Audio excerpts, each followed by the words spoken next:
Folks, Black Star Network is here. Hold no punches! I'm real revolutionary right now. Black power. Support this man, Black Media. He makes sure that our stories are told. Thank you for being the voice of Black America, Roland. Stay black. I love y'all. All momentum we have now, we have to keep this going. The video looks phenomenal. See, this difference between Black Star Network and Black-owned media and something like CNN. You can't be Black-owned media and be scared. It's time to be smart. Bring your eyeballs home. You dig?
Okay, folks, today is Wednesday, November 15th, 2023. Coming up on Roland Martin Unfiltered, streaming live on the Black Star Network. Many people, yours included, was shocked and stunned when then Houston Rockets star Kevin Porter Jr.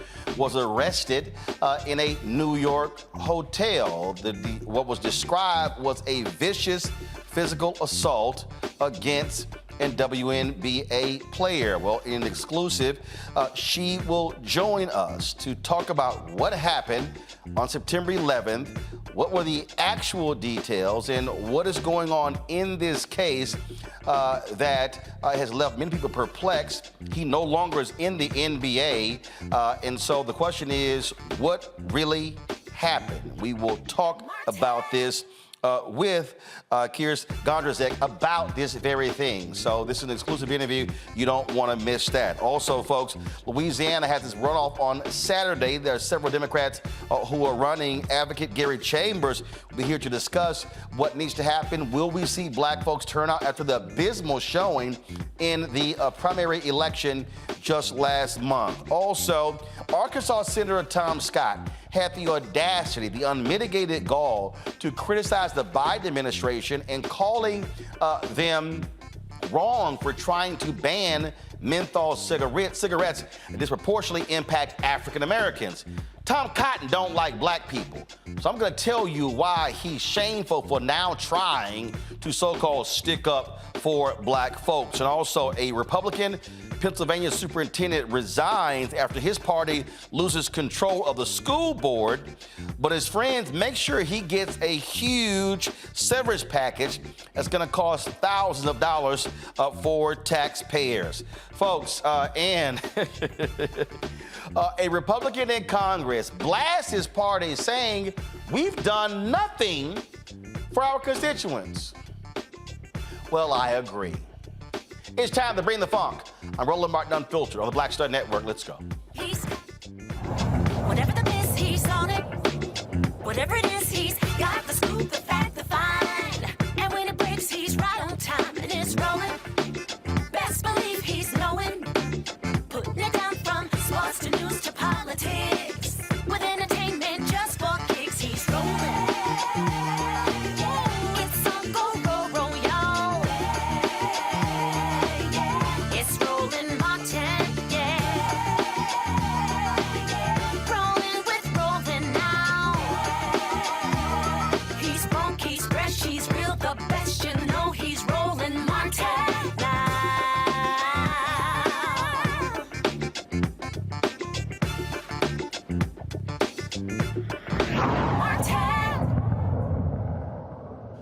September 11th of this year, NBA star Kevin Porter Jr. was handcuffed, arrested for a vicious physical assault against a woman in a New York hotel room. Details comes out. People were very shocked to hear. We heard that it was a cracked vertebrae, that she was abused.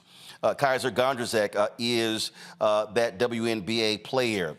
When the story went out, Houston Rockets immediately suspended any contact with him, later traded to the Oklahoma basketball team. They cut him. He's not in the NBA. Case is going forward. And so when we hear these particular details of this case, people said, oh my God, how dare a man do this? How can you have a woman you're involved with who's a fellow athlete, who's a gorgeous woman? What the heck were you thinking? But what really happened? Well, Kysre Gondrezick joins us right now in this exclusive interview to talk about this because she has some concerns with regard to the Manhattan District Attorney's Office. And so, first and foremost, glad to have you here. Your folks reached out to me on social media, and we began to look into this, and I said, well, let's definitely have this conversation. First off, as I look at what happened. First of all, Kevin Porter Jr. was initially charged with assault in the second degree, strangulation in the second degree, assault in the third degree, and since then, the assault in the second degree charge was dropped. And so there clearly is a whole lot to unpack here. So first and foremost, and I'm just going to methodically go through this. I was going through your social media page. I think it was in February. You had posted about y'all been together for 1 year. On September 11th, were the two of you still together? Were you dating? Were you still involved in a relationship in September? Yes, we were. Okay. And so what happened? The affidavit shows an incident that took place in the morning, around 6 a.m. that morning. I'm going to read from some of that in a little bit, but from your perspective, what happened? Were you physically assaulted by Kevin Porter Jr. in a New York hotel room? Do I feel as if that he intentionally tried to cause me great harm? No, I do not believe that at all. What does that However, mean? What does that mean when you say, do I feel that he was not trying to intentionally cause me great harm? Did the two of you have an argument? First of all, were you still awake? Did you wake up? I mean, 6 o'clock in the morning is early. So set for me the scene of what happened that led to this altercation. yeah, I don't believe that I was physically assaulted. We were in New York, attending New York Fashion Week. Just earlier that night, we had just finished attending a fashion show. I had some meetings early the next morning to attend to, so I decided to call it an early night. He stayed out with his friends, his teammates, and obviously came back at a later time. Me being asleep, I was unaware of the fact that he was locked out of the room. Security, to my understanding, helped let him in. And I was awakened to, just yelling and him being very adamant about wanting to have a conversation with me that even still to this day, I don't even know what that was, about. I was, very hazy, being awakened from sleeping, and I could smell, a hue of alcohol. Clearly it wasn't the right space nor the right time frame to even have a conversation. And as, he grabbed me by my shoulders to try to wake me up to have that, I stand up, very quickly on the bed, and I fall off the side of the bed and hit the side of my eye on the wall. And that's where the laceration above my eye came from. There was a makeup splat and a little blood splat on the wall to justify and support that injury. I don't know if you've ever tried to stand up on a bed.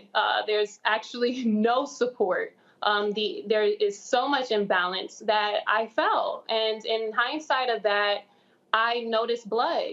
And to be completely honest, I was in shock. I kind of I don't know, I kind of panicked and I ran out the room. And when I ran out the room, the security officer that had let him in was still standing at the elevator. So it just goes to show you how fast and such a blur the whole incident, happened, that the guy that let him in was still standing outside waiting to go down. And to my understanding, that's when they escorted me down and I heard that he was arrested. I'm looking at the signed complaint. Go to my iPad, please. It says the factual basis for these charges are as follows. I am informed by a person known to the district attorney's office, informant 1, that she observed the defendant strike her repeatedly about the face with a closed fist, causing a laceration above her right eye and bruising and substantial pain to her face. I am further informed by informant 1 that she observed the defendant use his hands to apply pressure to her neck by forcefully squeezing it, causing her to experience difficulty breathing, redness and bruising to her neck, and substantial pain. 1, when they say informant 1, is that you? No, it is in a recording from the supervisor acknowledging that the criminal complaint that you're reading and that was filled out was from what officers believed they thought happened at the time. And I have her saying that word for word and apologizing to me for putting out non-factual information that was not valid to my truth. So hold on 1 second. So again, this is a signed complaint go back to my iPad, because it says the people of the state of New York against Brian Porter. This is a sworn statement from police officer Patrick Amato. And it says false statements made in this written instrument are punishable as a Class A misdemeanor pursuant to Section 214.45 of the Penal Law and as other crimes. So you are saying that what is stated in this signed complaint by a New York police officer, that you did not say any of these things to the police officer?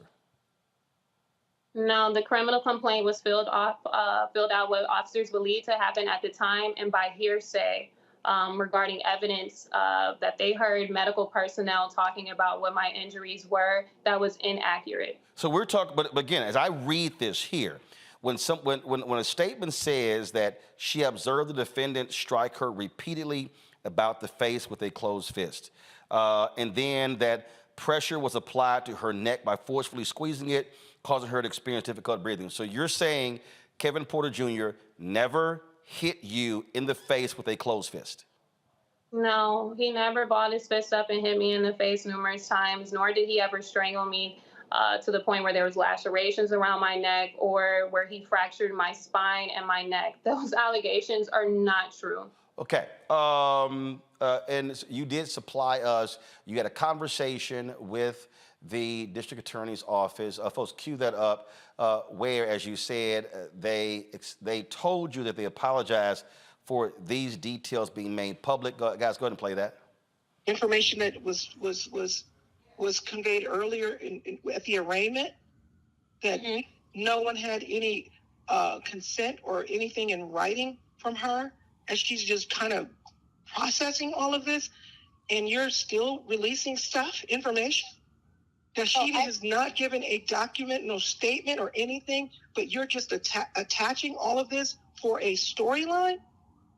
Well, first of all, I completely hear you. This must be so overwhelming to see in the press what we're saying, and you're not getting as much information from us as we would like you to get. So I'm so sorry about how this. Oh, no, this isn't about us getting information about what you all have and you all releasing information to us. It's about information that you're releasing that Kysre has not given a voice to. She has not given you a statement. She has not given you any consent to release any of her records, any of her information with her physical status or any injuries that you sat there and said, oh, I'm sorry for, because in order to what? To make you all's case? For today, for court, for the arraignment, that you made those statements? And she didn't give you permission to do that. And so it's still coming out? So just 5 minutes ago, there's more coming out that your voice is attached to? Let me first of all say, we have not released any statements to the press. What's being quoted is what I said in court this morning. We are not speaking or releasing anything. And like I said to you earlier, when you said what you said, the quotes that came from the arraignment this morning, you said you made those statements in order to give the enforcement to the charges that you all were filing against Mr. Porter. She did not give you that. She did not give you that information. She did not tell you that information. It is a further violation for you to turn around and release her medical information. I'm happy to explain. So, first of all, the statements that are being attributed to her in the press, that is coming from police reports and police documents. The statement that I made and that is in the criminal court documents about her injuries, that is something that the police officer heard. Whether he heard it or not, to misrepresent, that is still her confidential information. But you turned around and reiterated, you repeated it and said it in the arraignment for the courts, as if like it's something that you all were given consent to release. And that was inappropriate, and that was a violation of her own personal rights for her medical history, for the sake of your case. Yes, But you couldn't wait until she would sit down to have a conversation with you all. We could not legally wait. We are required to file the complaints within a certain number of hours. That is why I very much wanted to speak with you. Right. And so just because you weren't able to speak with her, who gave you authorization to what? To file the complaint on behalf of whom? We are legally required to file a complaint within a certain amount of hours. On behalf of whom? This is why. On behalf You of know whom? what? And I'm asking you a question. On behalf of whom? On behalf of the people of the state of New York. This is the job that we do.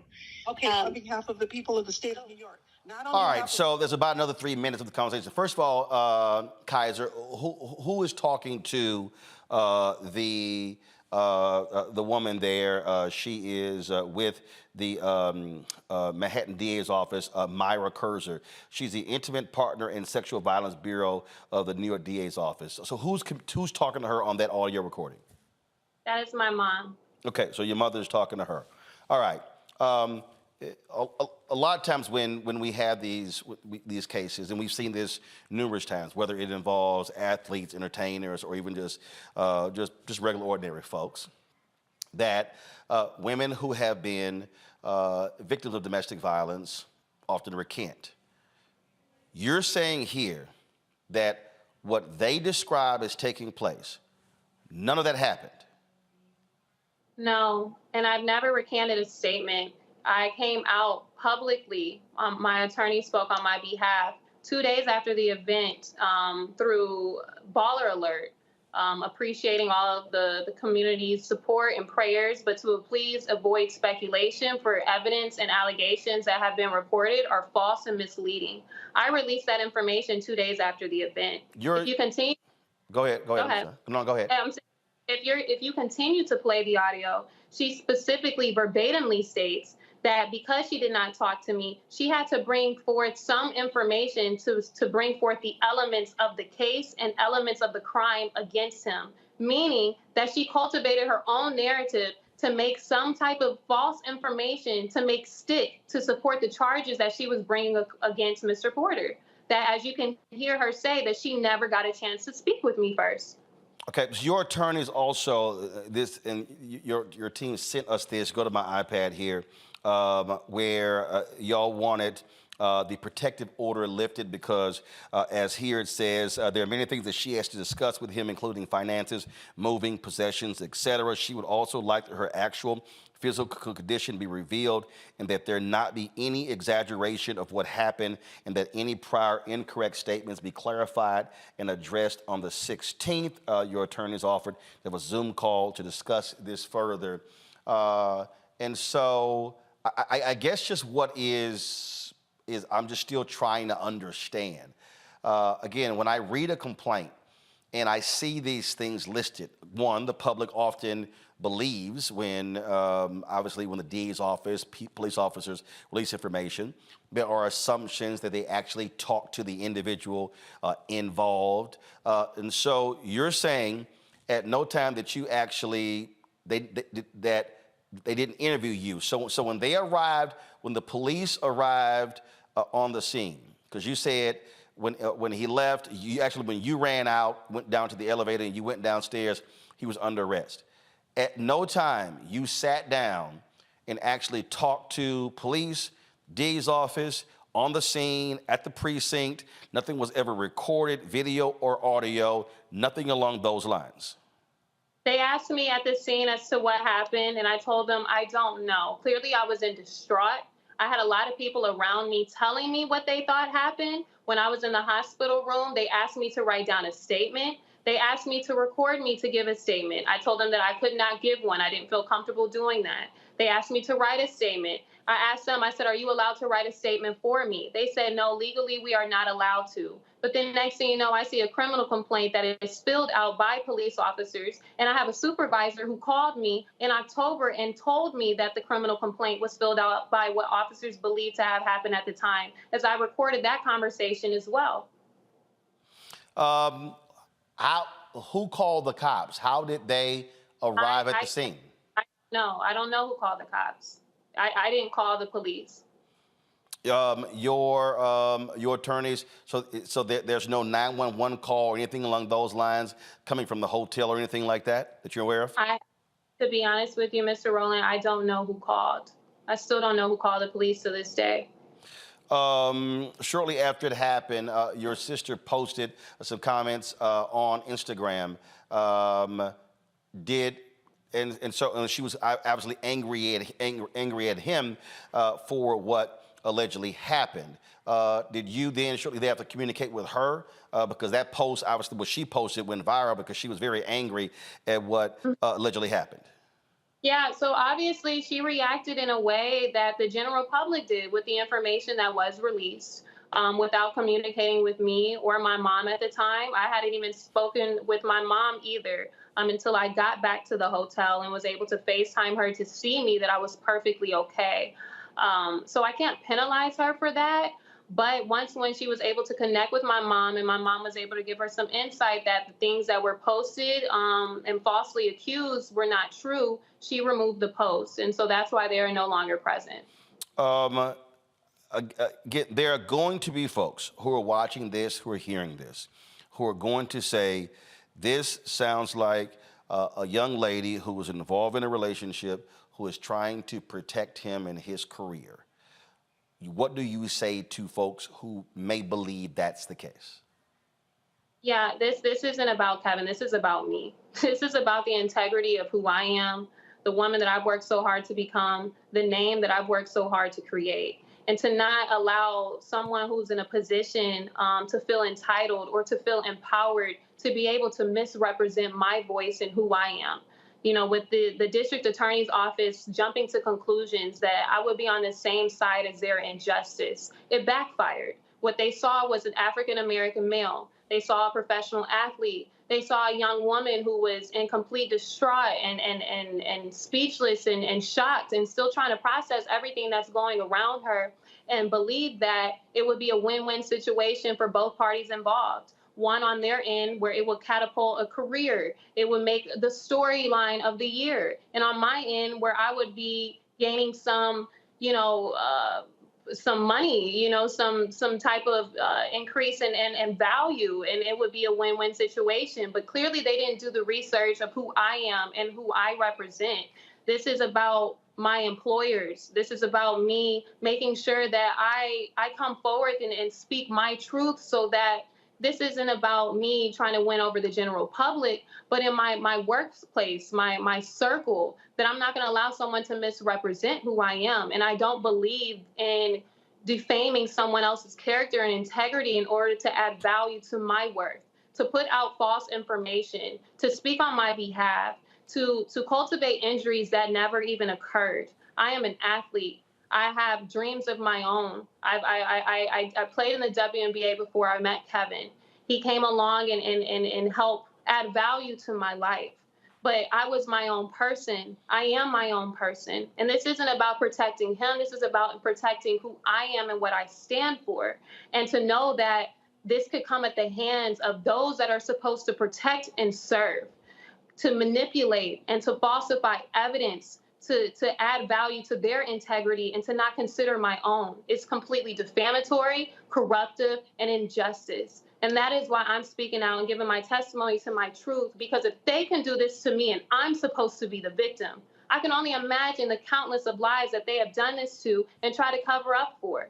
I have word for word of emails of a DA telling me after I've given her information and identified the injustice of whether or not she wants to disclose this information in a court of law. This is a crime. This is a felony. No civilian can sit up on a stand and lie. No civilian can sit up on a stand and manipulate evidence. No civilian can sit up on a stand and try to generate an own narrative to bring forward charges against someone. And to know that you have an assistant district attorney and other parties involved in the department that knew about it and did this in a court of law. This is a crime, and they should not be above the law in any type of matter to be able to bring defamatory and completely stifle someone's life and ruin their career. And I'm talking about my own, not Kevin's.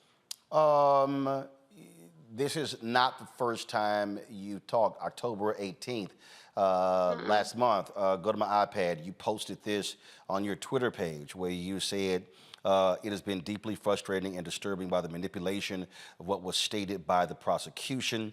Then you said the harassment and eagerness for me to support these claims to justify their position and remarks as a matter an assistant DA took into her own hands while I was vulnerable, emotionally healing, and unavailable at the time of information being released.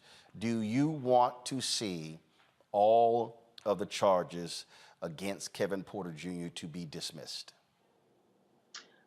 I'm not in a position to make that. That's not my call. Right. You're not in a position to make that, but if you were saying that the things in which he has been charged with did not happen, if you were saying that he didn't punch you in the face repeatedly, that he did not strangle you, that none of those things actually happened, then he is being wrongfully charged.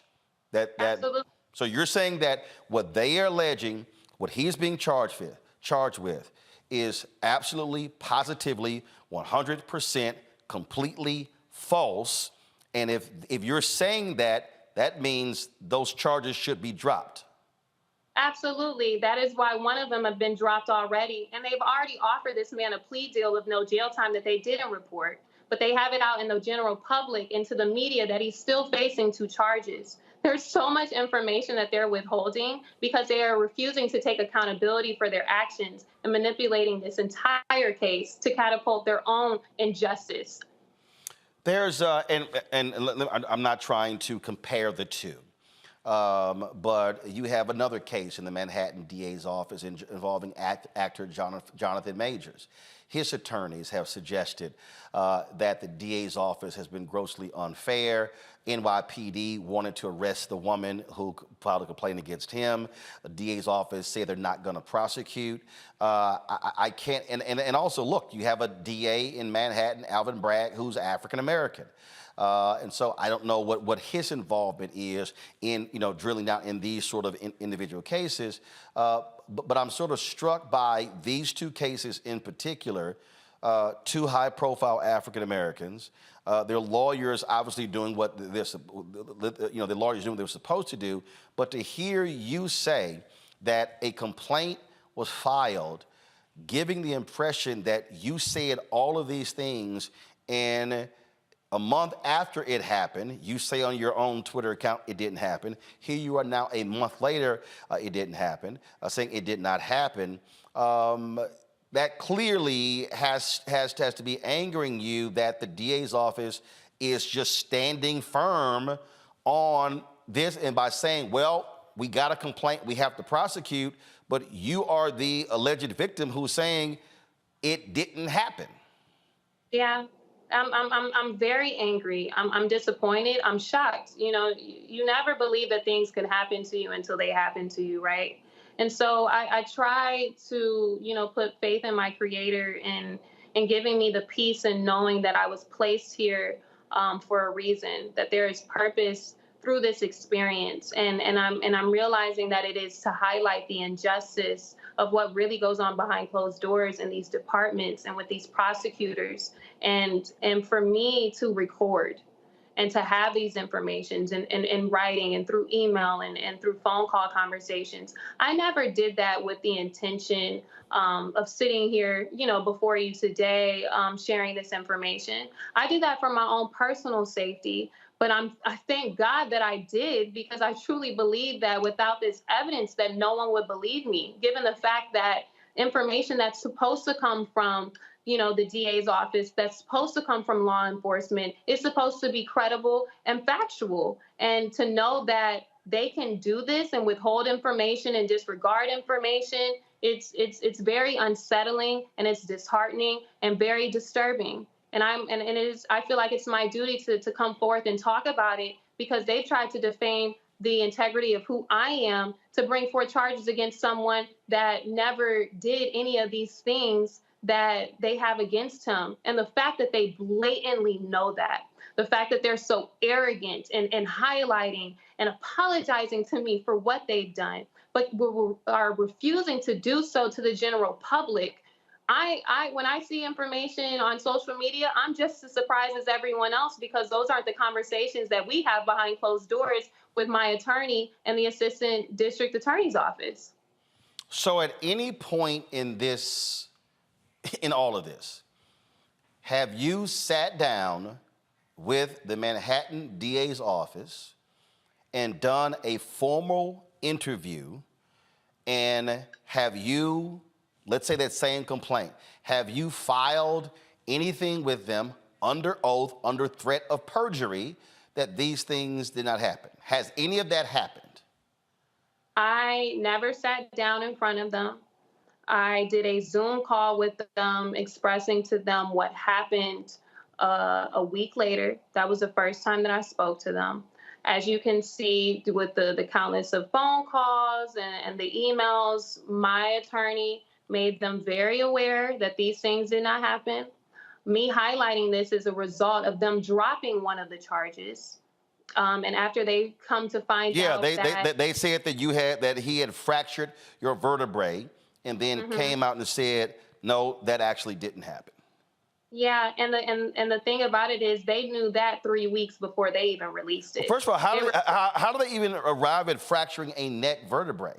Where did that even come from? If you heard on the phone, Mr. Rowland, the information that she received was by what a police officer overheard. So she's basing this evidence based on hearsay of what a police officer was ear hustling about what my injuries were, and didn't wait until my records came back to identify that that was never even factual. Because again, if I'm a reporter, okay, and if I'm a journalist, but even if I wasn't, if I hear police say, this woman suffered a fractured neck vertebrae, I'm instantly thinking she was checked out by paramedics. There was an x-ray. It showed that happened. You're saying there was no fracture. There was nothing along those lines. There was no x-ray. That statement alone was based upon what a police officer heard. You hear her say that in the phone conversation, yes. And a doctor came forward to Fox News, who I don't even know who the doctor's name was, that came forth and said, it was in an article, that he was unaware of where this information came from. But the thing that they found was a congenital defect, I believed, in my spine, which I don't even know, between you and I don't even know what that is. Maybe something that I was born with. We've seen this in other athletes where they're born with that's later discovered when it comes to an insurance claim or whatever, because normally you don't have those deeply sort of intensive physicals. But yeah, go ahead. Yeah, and so to hear her say that on the phone, that was a result of what a police officer heard, that's when it kind of woke me up. Okay, what else have you guys falsely, cultivated a narrative on surrounding this case? And as the information that got released, it was on the hour. Like, new information was getting released by the hour, and I had no idea where this information came from. But after a supervisor of the department told me on the phone that is recorded, told me this in October. It is now November, that the criminal complaint was filled out by what officers believe they thought happened at the time, and that they apologized for the false narrative, and that they only want to move forward with the actual truth. This is a conversation they had with me that they have yet to release, and it is now almost the end of November. So, all right, go to my iPad. This right here is Manhattan DA Alvin Bragg.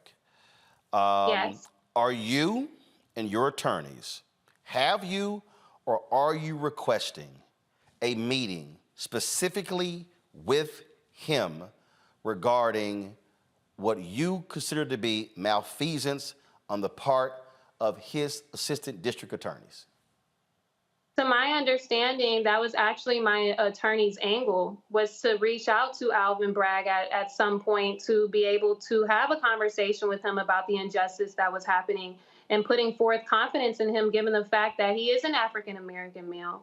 But we have yet, heard a response from anyone. I've also had my attorney call the supervisor, who was also a former prosecutor as well, and he has yet to hear anything back from them.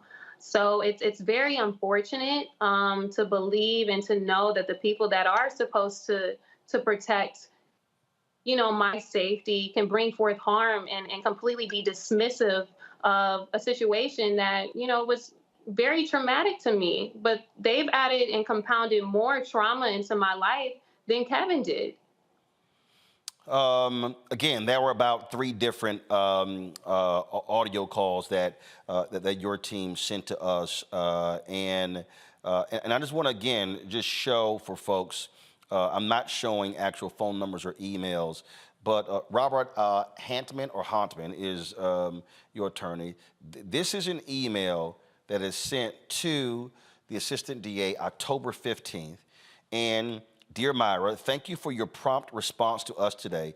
As we understand that the charges against Mr. Porter will be reduced tomorrow, it is important to our client that it be stressed that she was not responsible for the original complaint and allegations and that she not be connected to it, so it doesn't look like she was the responsible for releasing incorrect information to the general public. She suggests the following. There's some additional language. So, if we're going back, September 11th, when this all came down, it was just the 2 of you in a New York hotel room. Argument ensued. You're awakened by him. Security lets him in. You say you stood up on the bed and fell off of the bed, and that's how you cut your eye, right? Yes. You were like, okay, look, I'm asleep. Why is this dude yelling? Why is he screaming? What the hell's going on? And so then you just run out of the hotel room, correct? Yes. You run to the elevator. The security who let him in is still at the elevator. Did you and that security officer ride down? Yes. And you said, how long was it? You said when you got downstairs, that cops were on the scene and they were going to arrest him. I don't know. I didn't find out that he was arrested until I was in the hospital. So when you went downstairs, you had a cut. What happened? Did someone call an ambulance and then the ambulance came and then you were taken to the hospital? Yes, which they left me unattended in the hospital for 5 to 6 hours. So you're in the hospital. At any point, is NYPD at the hospital taking notes, talking to you? No, there was nothing for me to give them. That's when they had asked me to do a written complaint. I told them that I couldn't fill it out at the time. That's when I asked, were they allowed to do so? They said legally they are not allowed to do so. And then they asked me if they could do a recording of me stating what happened. I told them I didn't feel comfortable doing that. I'm still trying to process everything. And I kept begging and pleading to them, can I get my phone? Can I get some form of contact to be able to contact my family and my mom, which they left me unattended.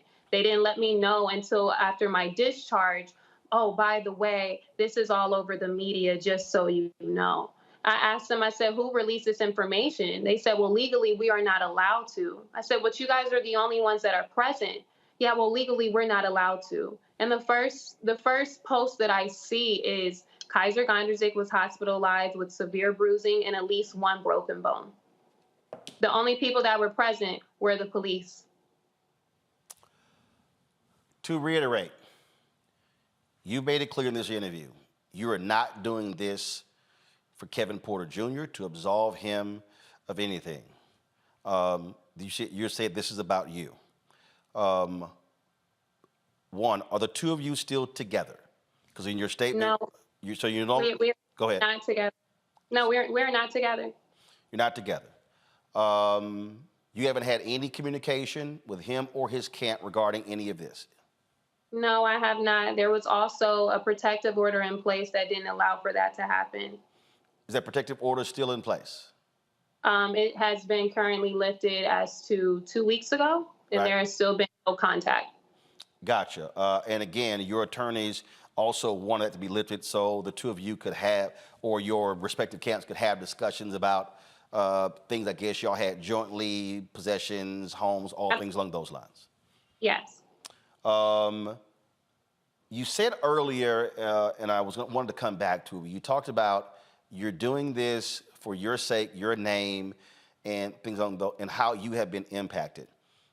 Do you believe that as a result of this story and it going national and it going international. Again, the NBA, the Rockets having no contact with him, essentially being suspended. They trade him. Oklahoma City cuts him. He's not picked up by anybody. It's all over. Do you believe that this absolutely has had a negative impact on you? You're a WNBA player. You list as actress, as model on your Twitter. Do you believe this has negatively impacted you, even though you were the alleged victim? Right, absolutely. It has created a narrative that I support what happened to me based off of the false narrative that was put out there.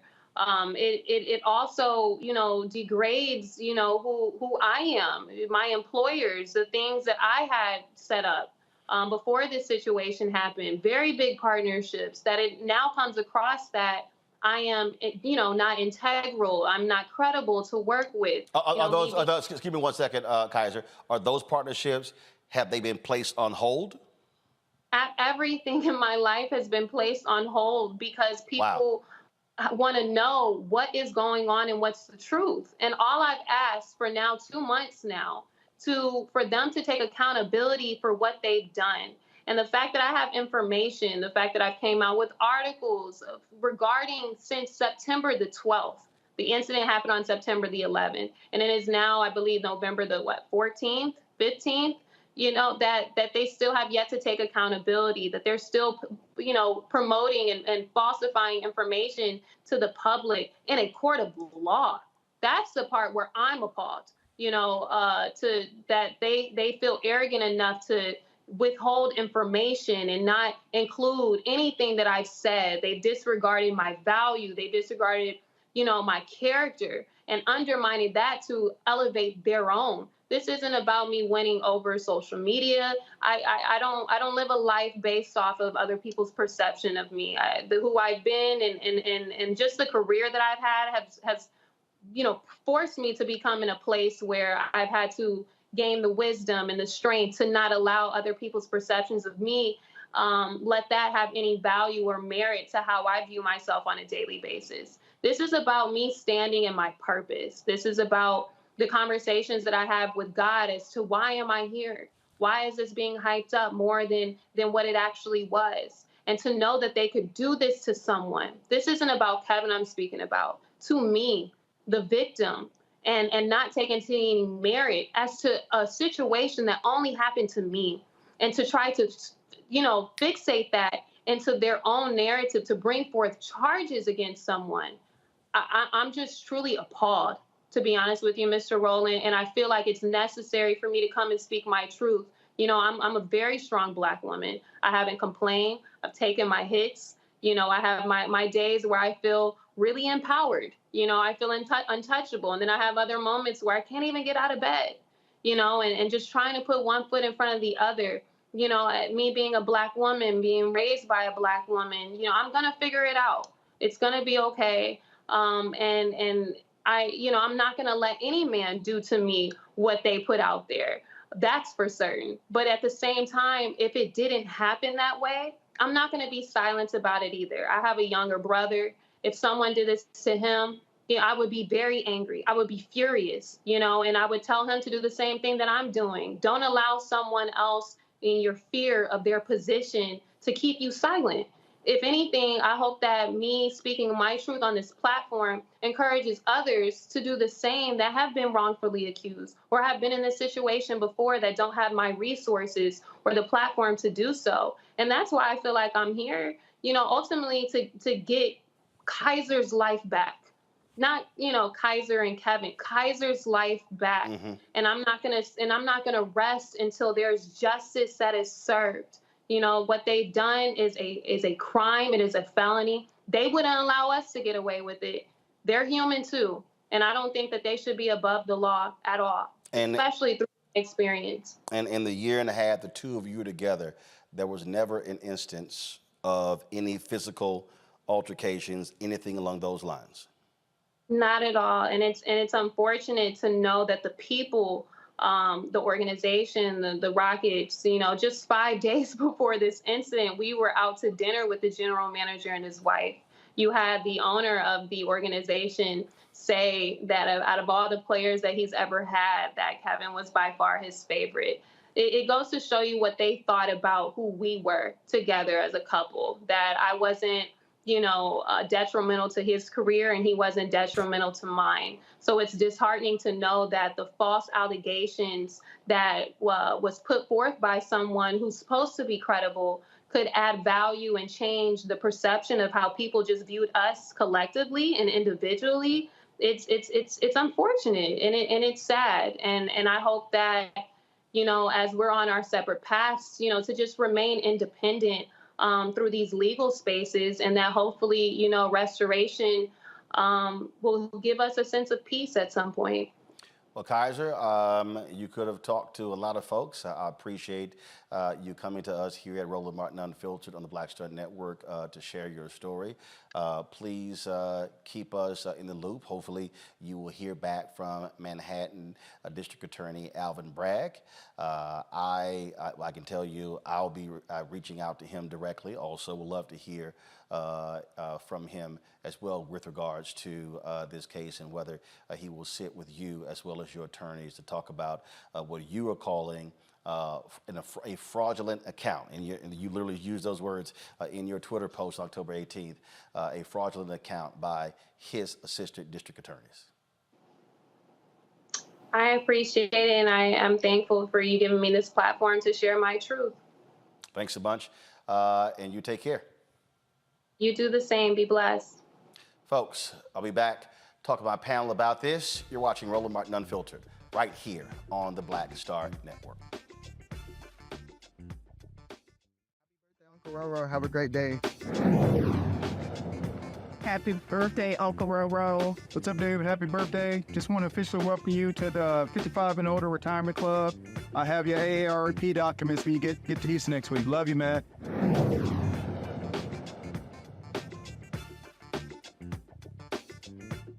Hatred on the streets, a horrific scene, a white nationalist rally that descended into deadly violence.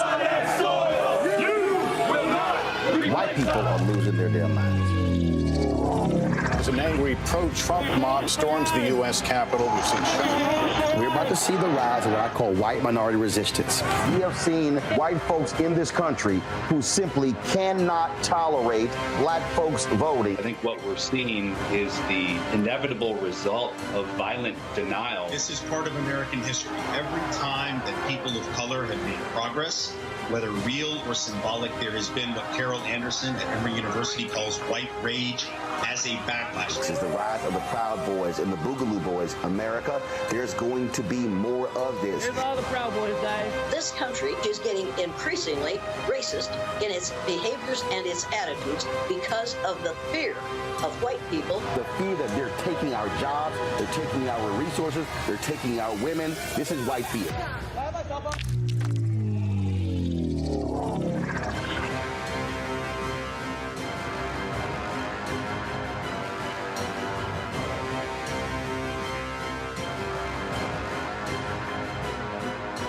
I just want to say, wish my friend a happy birthday. I can't be there, but I know there will be a lot of folks there to represent me. Now, you're at an age where you can kind of mellow out a bit, keep on an uprise, or let everyone know who you are and where you are. But in any case, knowing you're going to be doing all of that and more. And as you have a right and you deserve to, my friend. So wish you a very happy birthday with many happy and blessed returns of the day. And the fact that you're at Alba, I'm okay with that because you listen well to this good Omega man. So God bless you, brother. I love you. Keep up the fire, making it happen. Peace.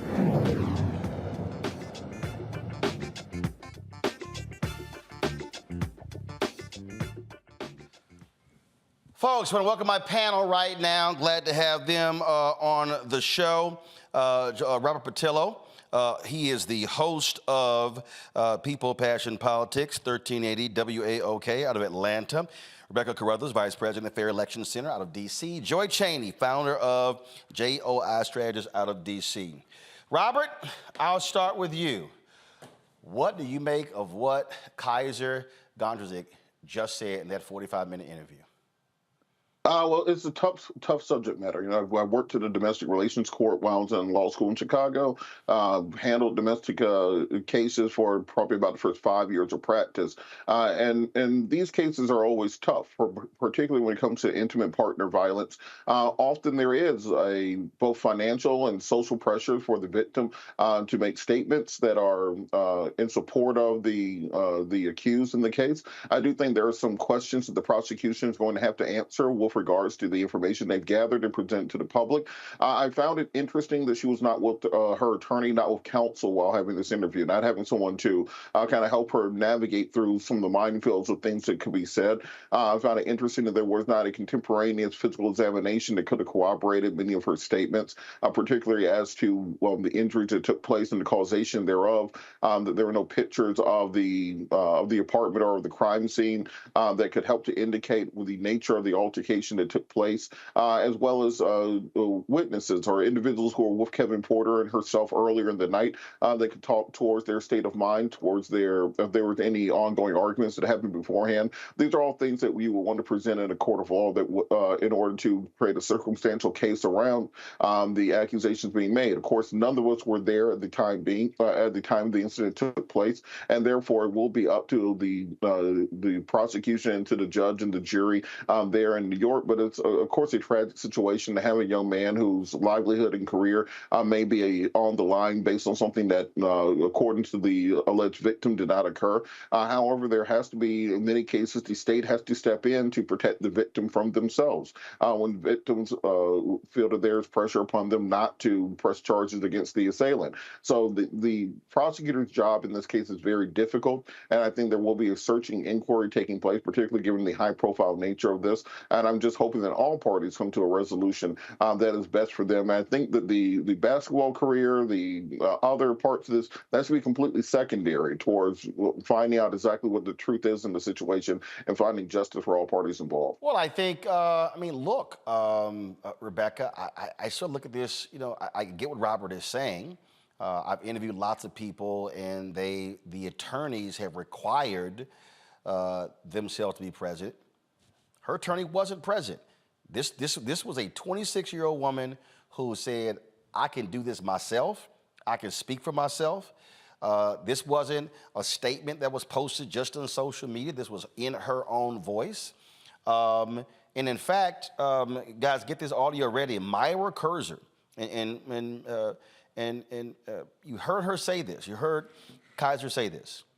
Myra Kysre, an assistant district attorney at the Manhattan DA's office, she admitted in talking to Kysre's mother that they put out the narrative that was put out to the public was done so because Kysre did not make a statement to the police. Listen.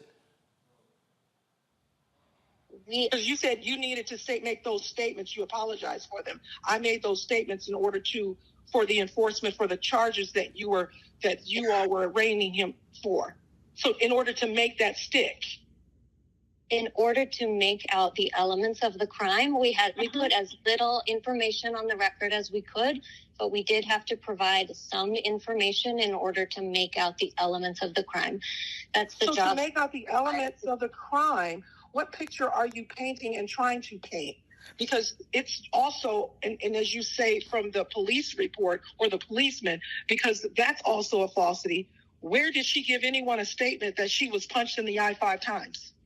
If it is false, this is why we always want to speak to victims of crimes as quickly as possible, to make sure that we have everything correct, to make sure that we are proceeding in a way that is true, that is most just, and that takes into account everything that our victims need. And so, since you may not have that, then you are unjust in printing something that is inaccurate. And that's what you all are doing. I feel that's like what you're doing. I'm so sorry for how difficult this has been. I'm actually here with my supervisor at the moment. Would you like to speak to her? No, you all will we'll talk at a later time. So Kysre is on the phone, and just Would you like to come in with me? Just on the record, she's not pressing any charges. So you do as you see fit, as you see will. She's not pressing any charges. So all of the false, duplicitous statements that you've attached to her name for the procurement of your elements to the case, you can do it as you see fit. She has not given you any statements, and she is not filing any charges against Mr. Porter. Unfortunately. Well, unfortunately, you won't have her voice, nor will you have her cooperation. She is not filing any charges. From you. Go ahead, Kysre. You would like to say that? You can say that for the record, honey. And I am not pressing any charges against Brian Porter Jr. And I did not give a consent, nor did I do a written statement, nor did I not do a video stating that everything that has been released or things that were stated in the arraignment came from me personally. I hear you. I absolutely hear where you're coming from. I would like you to come in and speak to us in person. Can you come in, meet with us tomorrow? That is not happening. I said to you earlier about Kysre and her, she's resting. And so she is right now, she has a headache, and this is overwhelming for her. You have implored beyond 4 times. Yesterday, you tried to implore her 3 times, as I had to remind you, please do not ask anymore. She is resting. She had just returned into that space where she could come from the hospital to rest, and you were continuing and persisting and insisting on trying to meet with her. You did not have her best interest at heart. It was all about you trying to get your paperwork and your documentation in by a certain constraint of time. So I don't think we have anything else that we need to say or anything else that needs to be discussed. Kysre, do you need anything else you need to say, dear? No, just that. Okay, you can hang up the phone. So Rebecca, again, I've covered many of these stories, and we know the countless stories where a woman has been the victim of domestic violence and has recanted. Kysre clearly stated to me that was not the case for her. But here's what I still find to be striking. How can you, as the DA's office, how can you release information that you actually didn't get from the alleged victim? That's what's still standing out to me. How do you get all of these things happen? And look, I am a native of Houston. I grew up watching the Houston Rockets. The moment I saw this story, I was like, oh, get that son of a bitch off of the Rockets team. So the narrative that and guess what happened? He was immediately, can't be anywhere near the team. He was shortly traded to Oklahoma City. They cut him. He's now out of the NBA and is in limbo from the NBA until after these legal proceedings. And so, but still go back, they released a narrative of what happened that wasn't based upon actual facts from the person, and there were only 2 people in the room. So, Roland, this is where it gets complicated when you have someone who's not willing to cooperate with police. So, first of all, Kysre doesn't need to fill out a report in order for charges to be pressed against Kevin. True. Like, that's the first thing. It's the obvious thing, but it's just something that I want to point out. The second thing, based upon the police seeing how she looked, based upon her cognizance of their saying, hey, we think something happened here, so we're going to go ahead and arrest them. We're now going to figure out, based upon the evidence that we're able to collect, based upon things we're able to see, and usually based upon the other person who's involved participating and letting them know, hey, this is what happened, this is what didn't happen. But it looks like here, Kysre was not participating. She was not talking to the police. She was not talking to even their domestic violence unit. So instead, they looked at, it sounds like what happened in the DA's office. They saw, okay, it looks like there's some injuries. These injuries, based upon things we've seen before, seems consistent with, there could be some domestic violence here. So we're going to reach out to her and tell her, hey, please let us know if this was a domestic domestic violence issue. At the point that she refused to participate in this part of the investigation, they decided to move forth and arraigning him, charging him and arraigning based upon what they were able to see.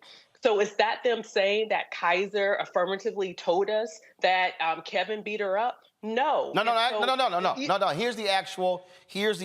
And again, I'm going by simply what we know and what Kysre said. This is the actual. This is right here. This is the criminal court of the city of New York. The people of the state of New York against Brian Porter. He's a defendant. Okay. This is the actual what we have here. This is what it says. The factual basis. No, let me go up to the top. They wrote in this complaint that was signed by a New York police officer on or about September 11, 2023, at about 6:13 a.m. inside One UN Plaza in the county and state of New York, the defendant, with intent to cause serious physical injury to another person, caused such injury to another person. The defendant, with intent to impede the normal breathing and circulation of the blood of another person, applied pressure on the throat and neck of such person, and thereby caused stupor, loss of consciousness for any period of time, and any other physical injury and impairment. The defendant, with intent to cause physical injury to another person, caused such injury to another person. This right here is why I stopped you. They said, quote, the factual basis for these charges are as follows. I am informed by a person known to the district attorney's office, informant 1, that she observed the defendant strike her repeatedly about the face with a closed fist, causing a laceration above her right eye and bruising and substantial pain to her face. I am further informed by informant 1 that she observed the defendant use his hands to apply pressure to her neck by forcefully squeezing it, causing her to experience difficulty breathing, redness and bruising to her neck, and substantial pain. I am informed by police officer Komiko Cataloratoth, Shield 24212450, the 17th precinct, that she was present when medical staff at NYU Langone Medical Center discussed with informant 1 the results of medical testing revealing that informant 1 suffered a fractured vertebrae in her neck. So, and this is, if you go down here, it says signed by police officer Patrick Amato on September 11, 2023. So the officer is literally saying she told him these things. This is where I'm confused. She says, I didn't talk to him. The assistant DA is on tape saying we didn't get a statement from her. So now I go back to, how do you arrive at these very specific things that she never said? Right. And at that point, her attorneys need to file an official complaint against the Manhattan DA's office. If the story from her team is that this did not happen, and even seeing that, yes, she and even you confirmed that the DA's office have dropped one of the charges, the fractured vertebrae charge, that they dropped that. One thing that I thought was interesting from her interview with you is that she mentioned that he did not intentionally try to harm her. One of the things I was looking for was whether or not she was saying if he harmed her at all, whether it was intentionally or unintentionally. It's clear that something, it might not have been domestic violence. It may have been as simple as she mentioned, standing on the bed, being disoriented, falling over, hitting her face. It is clear that she left that hotel room and there was some type of visible injury that caused an ambulance to be called, for her to be evaluated, and then sent to the hospital to be evaluated. Generally with domestic violence, altercations, when police are involved, there are pictures taken. So I am curious to see if there's video video, if there's pictures, and I think I think the Manhattan DA needs to answer and address that at this point. Joy, that's why I asked her, was there a physical assault? She said no. She said that, so, and again, in her words, she said that, hey, he came in arguing, yelling, had been drinking. She's like, why in the hell are you tripping? She said she jumped up on the bed, falls over, hits her head. She's trying to figure out why is he going off, and then she runs out of the room because she said she's disoriented. Again, as somebody who's in the media, this is the thing that I think is critically important, and Robert as attorney understands this as well. Narratives are critically important because, Joy, when the narrative is established from the outset, it's hard to walk that thing back. The narrative that was released by the DA's office, and with this statement, this was the narrative. Kevin Porter, troubled NBA player who had attitude issues with the Rockets, attitude issues with Cleveland, attitude issues when he was in college, daddy who was shot and killed. Kevin Porter beat the shit out of this woman in New York, bruised face, fractured her neck. His ass should be kicked out of the NBA. That was literally the narrative. For me, again, listening to Kysre, listening to what she said, listening to the recording and seeing this statement, I still don't get, how do you list that she said these things if we now see she never actually said it? You assuming is one thing, but giving the impression that she actually said it, that's totally different. Totally different. Kysre was failed, and it sounds like Kevin was failed by the justice system in this case and so many others. She's absolutely right that this is not just about her or him. This is about the broader issue. I also want to say that her attorneys, if she has them, I wish they were here tonight, and I wish that they had been on the phone with the DA instead of her mother. That whole scenario leads me to some other questions about who's in control of this conversation, and is Kysre's voice really being heard as well? And I think that she does need to be spoken to alone with an attorney and with the DA's office. But if, in fact, what she's saying is true, they need to be looking with the Attorney General, but they also need to be talking about the officer. Officer Amato, the things that he put forth seemed very specific. And if that didn't happen, then that wasn't a true statement.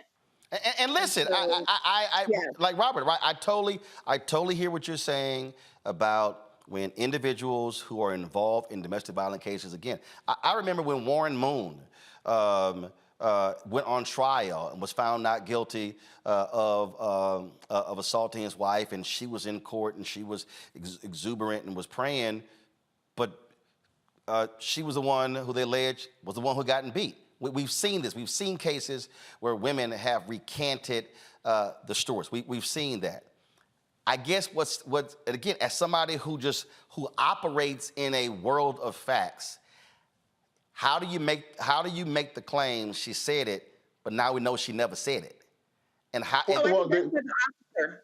How? Yeah, I think the officer has some explaining to do. Robert, I don't understand it. Well, so I think we're dealing with two different things when we say, did she say it or not? Now, she said that she did not have an official statement. She did not sit down with an officer when they took down her statement, then that was transcribed and put into the report.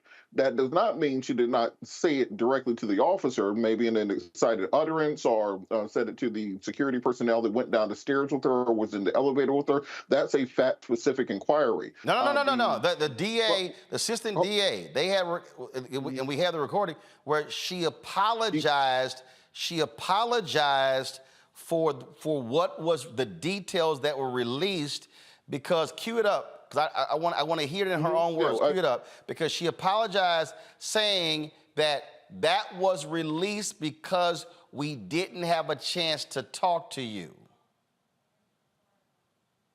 So why are you releasing information?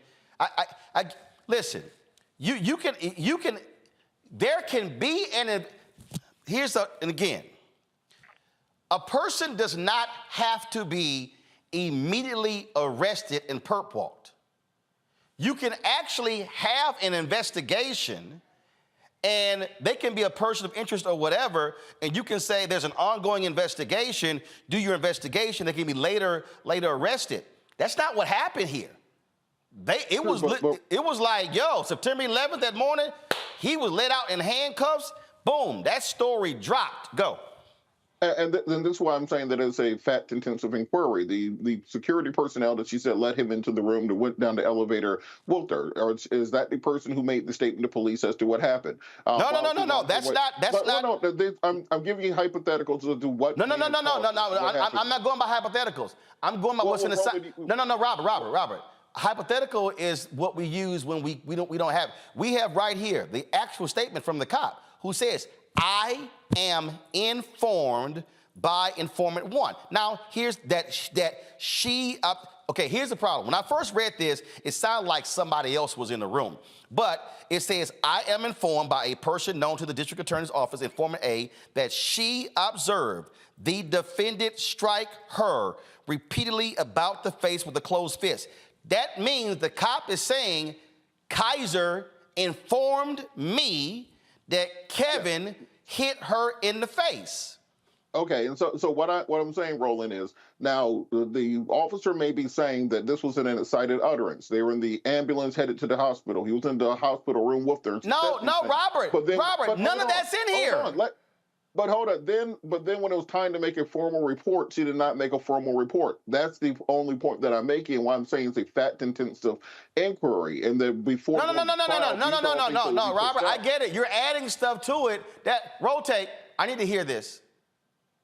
Be the case. All we want to proceed on is what is accurate, obviously, right? So, and I understand, and I know that you guys have been through and discussed what had happened in the past and where that came from what the doctors had said.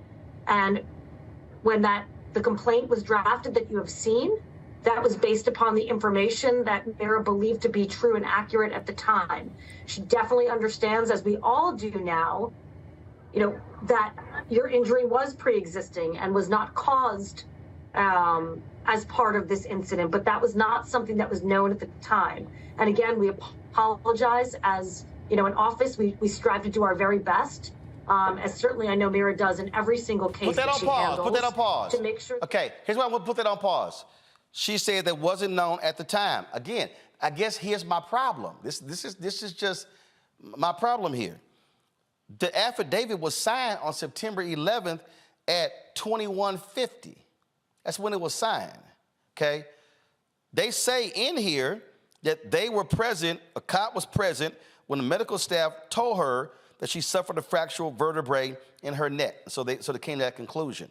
So there's in here, the reason why I just think this is critically important. And again, I'm not taking, I don't know Kysre, I don't know Kevin Porter, I don't know any of these people. But the reason I do think it is important is because we do know examples where there are prosecutors who want to convict people and they want a notch on their belt. And we've seen these things happen. When Kysre says they offer him a plea deal, what do we know as African Americans? That black people have taken plea deals who actually didn't commit crimes in order to just put it behind them. If you're Kevin Porter and you're sitting here facing time in jail or a $100 million NBA contract, you might take a plea deal just to restart your career. That's why I just believe facts are important, and I would hope that Alvin Bragg sits with them, because if what she's saying did not happen, and again, she's saying I'm not protecting Kevin Porter, we know what happens in domestic violence cases. I just believe that the Manhattan DA's office needs to be focused on facts, what actually happened, and if there was a rush to judgment here, And if they released a narrative that didn't happen, Kevin Porter Jr. should not be facing prosecution. And so we'll see how this thing rolls out, but I'm just a little bothered when somebody says, I am informed by a person known to the DA's office, informant one, that she observed the defendant strike her repeatedly. I am further informed by informant one that she observed the defendant use his hands to apply pressure to her neck by forcefully squeezing it, causing her to experience difficulty breathing, redness and bruising to her neck, and substantial pain. When I hear that, it sounds to me like she told the cops that, and if she didn't, why was this put into a complaint? And I go back to the line right here, above the cop's name. False statements made in this written instrument are punishable as a Class A misdemeanor pursuant to Section 210.45 of the penal law and as other crimes.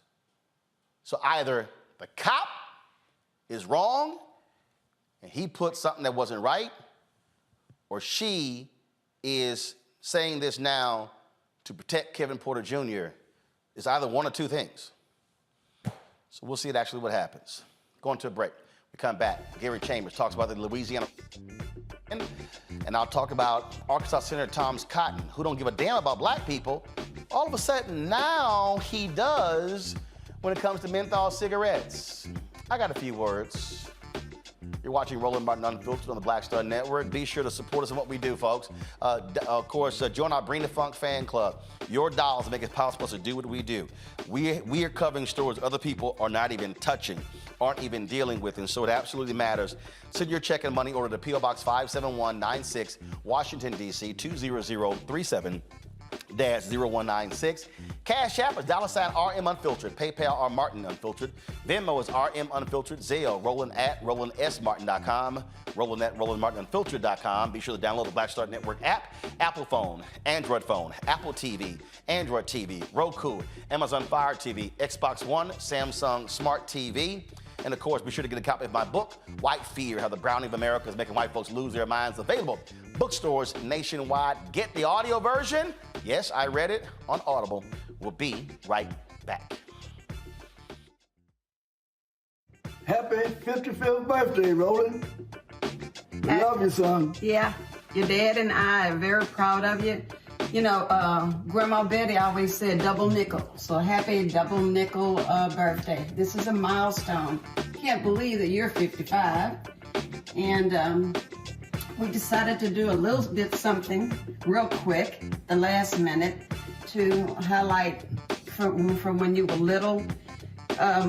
You were always involved in something, you and your siblings. That's why I named you Roland, because you just keep on rolling. Yeah. When I was in labor, it was only 3.5 hours, and you were out, and that was it. So we just are very, very honored to be your parents. We're humbled to be your parents, and we just pray that the years to come where you will still continue to find favor with God, and we will always be praying for you. I'm proud of you, son. Love you. Keep on rolling.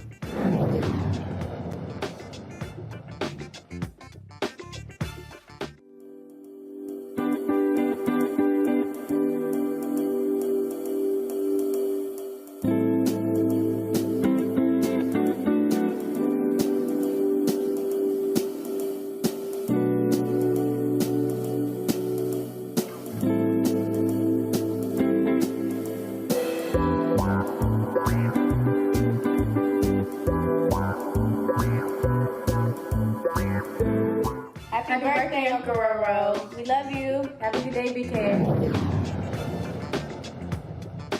Hey, brother, what's up, Roland? Just wanted to wish you a happy birthday, and you're enjoying your special day. Peace.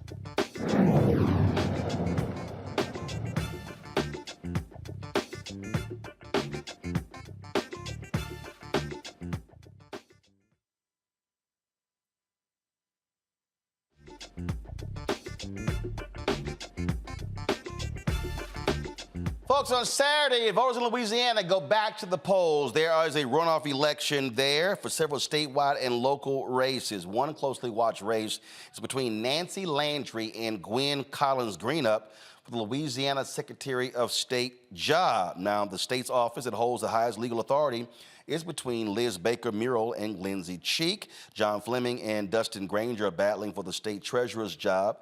Joining us now from Baton Rouge to discuss the election is Gary Chambers Jr., activist there. Carol, which one of these folks we try to reach out to and they won't come on the show? Okay, all right. So because those folks out of Mississippi. All right. So let me know, because we reached out because the folks in Louisiana need to be trying to come on here and get some dadgum votes. So they need to do that real quick. It's Wednesday. The election is Saturday. They need to get the word out. And to me, that's part of the deal. I get if you're campaigning locally in the state, Gary. But if you got an opportunity to be doing national media interviews, you need to do that because it's not like folk don't know folk in Louisiana. That's a fact, Roland. And when you only had 8,000 black folks show up to early vote in Baton Rouge, you definitely need to be talking to more people and getting people out to vote and getting people encouraged about your campaign, because not enough people are engaged. Only 8,000 black folks in Baton Rouge went to vote, 6,000 in New Orleans, 6,000 in Caddo, which is where Shreveport is. In Washita, 1,300 black people went to vote, Roland. In St. John the Baptist Parish, 2,073. In Lafayette, 3,037. And in Rapides, 1,072 people went to early vote in an election. And to put that into perspective, there's 127,000 black people in Baton Rouge that are registered to vote. 8,000 of them went to vote. Look, we talked about these Louisiana Democrats. Did we try to get the Democratic Party chair to come on? She ain't gonna come on. No, she ain't gonna come on. We tried. Call her ass every day. Call her tomorrow and Friday. What's her name? Katie Bernhardt. Yeah, She should resign, Roland. She should resign. When you have numbers like this, New Orleans has 142,000 registered black voters, 6,772 showed up to vote. Caddo Parish has 72,000 registered black voters, 6,318 of them showed up to vote. The only thing that is in the 318 that they doing is playing around, because they also have a sheriff's race coming up right now where a guy is talking about bringing in stop and frisk in the Shreveport, right? And so 6,000 black folks went to vote when you got a man who's on the ballot right now that is going to bring stop and frisk back, that has openly said this on your news station. But Katie Bernhardt in the Democratic Party, we can't find him. But not just Katie Bernhardt in the Democratic Party. The senators and state representatives who had an easy ride by not being challenged, we have not seen them mobilizing people, and the proof is in the numbers. If they were doing the work, it would show up in the tally of voters. Yeah, and when you got runoffs, you don't have as many people, so you can actually concentrate your efforts on the runoff there. I mean, it's as if folks Louisiana, they just gave up.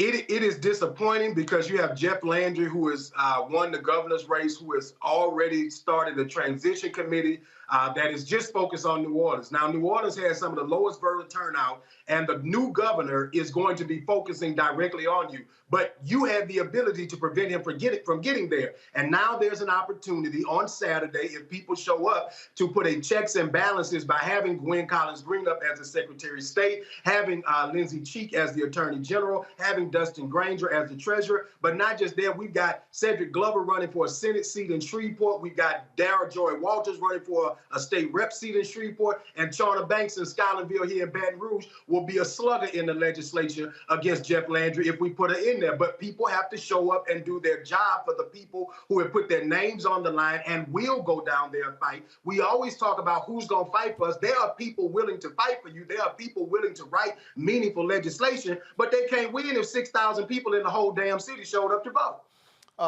Look, you got, I saw one story that Jeff Landry, who's Attorney General, who's going to be the next governor, is already talking about withholding funds from New Orleans if the local DA does not prosecute abortion cases. Is that true? There were things that Jeff Landry did as Attorney General that people believe that he's going to carry out as governor. That is somewhat some speculation, but he has created a transition committee focused on New Orleans. He has talked about crime being a major issue for him. You know, last year at some point, New Orleans was listed as the most murderous city in America. And so when you look at this, Jeff Landry should be focused on economics and how do we improve the economy of Louisiana, because our economy ranks number 50. You can't police your way out of this, but to people in New Orleans who are sitting on their tails and not going to vote and spending a lot of time watching the Keith Carroll show, you should get up and go vote, because at the end of the day, Keith Carroll and the internet ain't going to save you from the changes that are going to come when state police is harassing you in your community. And so the people who have these platforms in our community, they are great voices and we appreciate them, but we got to encourage our people to go do their part. You know, Rebecca, this is the thing that I have been talking about incessantly. I'm looking at next year. I'm hearing a lot of people out here saying, and I keep trying to convey to our people, you can't be on one hand complaining about what's not happening and what you want and what should be happening. You can't be complaining about, Biden didn't get criminal justice reform without understanding has to pass the House, has to pass the Senate, has to come to them. The George Floyd Justice Act passed the House, stalled in the Senate. He can't sign nothing unless it comes through the Senate. And so, and I sit here and go, okay, so now if you mad about that, step back and go, okay, where was the block? Well, Republicans now control the House. They ain't even brought up the George Floyd Justice Act. So sitting out an election again, to me, is about the dumbest thing in the world. Yeah, it doesn't make sense. Just with the power of the number of Black folks in Louisiana, they could definitely turn the state around. Something that's important, and a question I even want to ask for Gary, is that the Democratic Party in Louisiana is a mess. The current chair wasn't properly recruiting candidates, raising money, doesn't appear to be showing up in the different communities. The previous chair of the party is in prison for stealing money from the party. So it's been years, even decades of ineptness with the party. So I am curious to even hear from Gary, like, what's next for him? Is he going to take over the party? Is he going to work as a activist across the state? Because it has to be local people in Louisiana that's helping pulling together Black communities to make sure that Black communities stay politically engaged and actually using their outsized voice that they can have in Louisiana. Well, I definitely don't want to run the party. I think that there are other people who have the bandwidth to do that, and I don't want that many bosses who haven't done the work to tell me how to do the work. For me, I think that what we need is a leader who has the capacity to raise money and somebody who's not afraid to do the hard work of touching the voters in these communities around the state. I launched an effort called Civics for the People, which is a voter education effort, because at the end of the day, one of the reasons a lot of people don't participate is they don't even understand half of what Roland just broke down, that this is the process that goes through in order to pass a bill, in order to make things happen in our community. These are the roles that each person does. When I was running for Congress, I had people asking me about things that your city council members should do, right? If people don't have an understanding of what the government does, then they're not going to participate in the process just because we say vote. And so that has been a key effort for me, voter education. But someone like me has to be able to raise the resources to do that. And so I'm one individual doing that work, but the Democratic Party has the bandwidth to do that at a larger scale. And Cedric Richmond helped put Katie Bernhardt there as the chair of the party, and the party is failing. And so people like Cedric, who have the ear of the president, they are ignoring this state while focusing on states like South Carolina, and Louisiana has a higher population of Black people than South Carolina, but we're ignoring this state. Joy. Yes, I'm here. Look, one of the questions I have for you, Gary, is one, I think Rebecca's right. You need to consider it. But two, what do you need organizations to do who are working alongside you? Do you find that the major groups, the NAACP, the NUL, the sororities, the fraternities, how are they engaging with you in this work? Even though they are nonpartisan, obviously they have a vested interest in making sure we have the right people elected who carry out their views and their values and their causes and cares. What do we need to be doing on the ground in a nonpartisan way to get people educated, and then you ask them to vote? Well, when you talk about the Divine Nine specifically, we need Black leaders who aren't afraid to take positions on voting.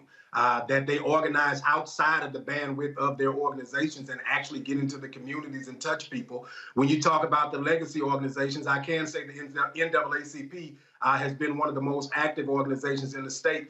We're trying to mobilize people, but they need more resources in order to expand that work, in order to touch more people. They also need younger people involved. We've got to find ways to touch younger people and get them involved, because there are ways that we're just not talking to people digitally. We're not activating people in a real-time way. And as a result, we're missing tons of people. When I ran for office, people asked me, how did I do so well making less money, raising less money than the candidates I ran against? I was on TikTok talking to young people in ways that other candidates were not. And so when you don't have the resources, how are you being creative with the tools that you do have to contact the people within your community? And whether you're mobilizing 10 people or 10,000 people, if you're mobilizing people, you're making an impact. Robert? Gary, thank you so much for all the work that you do and being so active on the ground. One of the things that we had here in Georgia was a very similar situation demographically to what Louisiana has. We have over 30% African-American population. Demographically, on paper, the state should be a purple state, but we were a deep red state because of voter suppression for the better part of 30 years. And a big part of that was the lack of registration for African-Americans in the state. We had, at one point in time, 300,000 unregistered Black voters in the state, completely eligible to vote, just not registered. I anticipate there are probably similar numbers in Louisiana. What efforts are being made to register those unregistered Black voters and then to turn them out at the polls? Well, brother, I don't think we necessarily have a registration effort. We have 937,000 registered Black voters, and I just told you we had less than probably 50,000 of them show up to early vote. It is a mobilization effort here in Louisiana. It is a resource deficit here in Louisiana. What has helped us in a tremendous way is being able to talk to people and connect to people. But if you don't have the resources to talk to more people and connect with more people, that's just the limitation and the cap. I can tell you that there are qualified candidates. Sean Wilson was a hell of a candidate that ran for governor. He had $3 million, right? And so when you talk about how did Raphael Warnock become successful in Georgia, he had $80 million, right? You cannot compete in these races with bare bones funding and think that these candidates are going to be able to be successful. Gwen Collins Greenup, this is her third time running for Secretary of State. The last time she made the runoff, she had $10,000. She got 44% of the vote with $10,000. Well, now, that says a whole lot. Well, we'll see what happens. I hope Black folks turn out. Again, I just keep saying, hey, folks, politics is not the be-all to end-all, but you won't get a damn thing if the people in power aren't the folks who give a damn about you. That's a fact, Roland. And you know, politics touches every part of your life, whether you want it to or not. Ignoring it doesn't mean that it's ignoring you. They're taking your money out of your check every 2 weeks and they're putting it into a pot and they're deciding where that money goes. And if you're complaining about the streets and the parks and the schools in your community and wondering why there's not more investment, there's not enough people in your community showing up when it counts, at one of the simplest things to go around the corner from your house and show up to vote, to ensure that there are people down there advocating to make sure that resources come to your community. And if you want to be like the people that are billionaires and millionaires, they are all involved in politics. Why aren't you? And as I always say, voters, shut the hell up. Gary Chambers, we appreciate it. Happy birthday, brother. Thanks so much, brother. I appreciate it. All right, folks, we come back. Senator Tom Cotton. Oh, now he cares about Black people. Y'all know his ass lying. I'm going to break it down next on Roland Martin Unfiltered on the Black Star Network. Happy birthday, Roland. I hope you're having a great day. You deserve it all. Shout out to the ultimate alpha man. Thank you for everything that you do day in and day out for the Black community. We love you. We appreciate you. You are a legend, and I hope you enjoy your day. Sending you all the love and light. Happy birthday, Uncle Roar, from your favorite oldest niece. I hope you enjoy your 55th birthday and you have many more to come. Thanks for all that you do.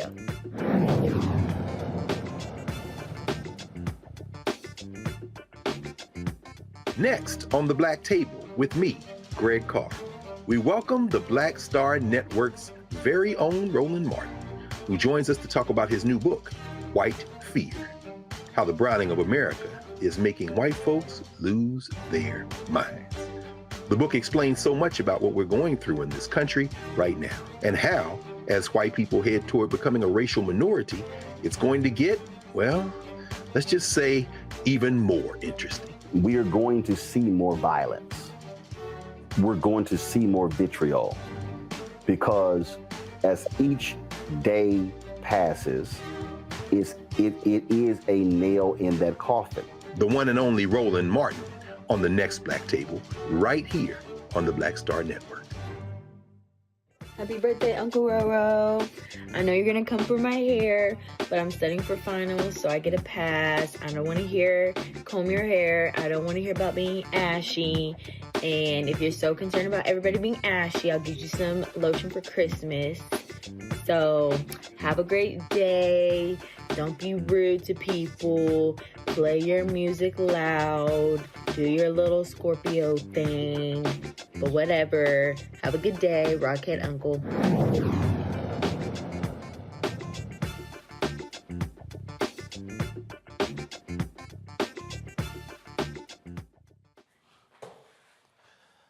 That was my niece Chloe, and so Chloe, I will have some lotion for your little ashy ass when I see you next week for Thanksgiving, just letting you know. All right, y'all, so y'all already know I hate cigarette smoke. I can't stand cigarette smoke, y'all. I'm allergic to smoke. It's gotten in my system before, and it just flat out drives me crazy. So I ain't got no problem standing with the people who are against menthol cigarettes. But you know what I can't stand? I can't stand when somebody who don't give a damn about black people all of a sudden wants to take a shot at the Biden administration, and they want to pimp black people while trying to do it. So I'm talking about Arkansas Senator Tom Cotton. Now, this is the man, y'all, who said that he opposed the First Step Act.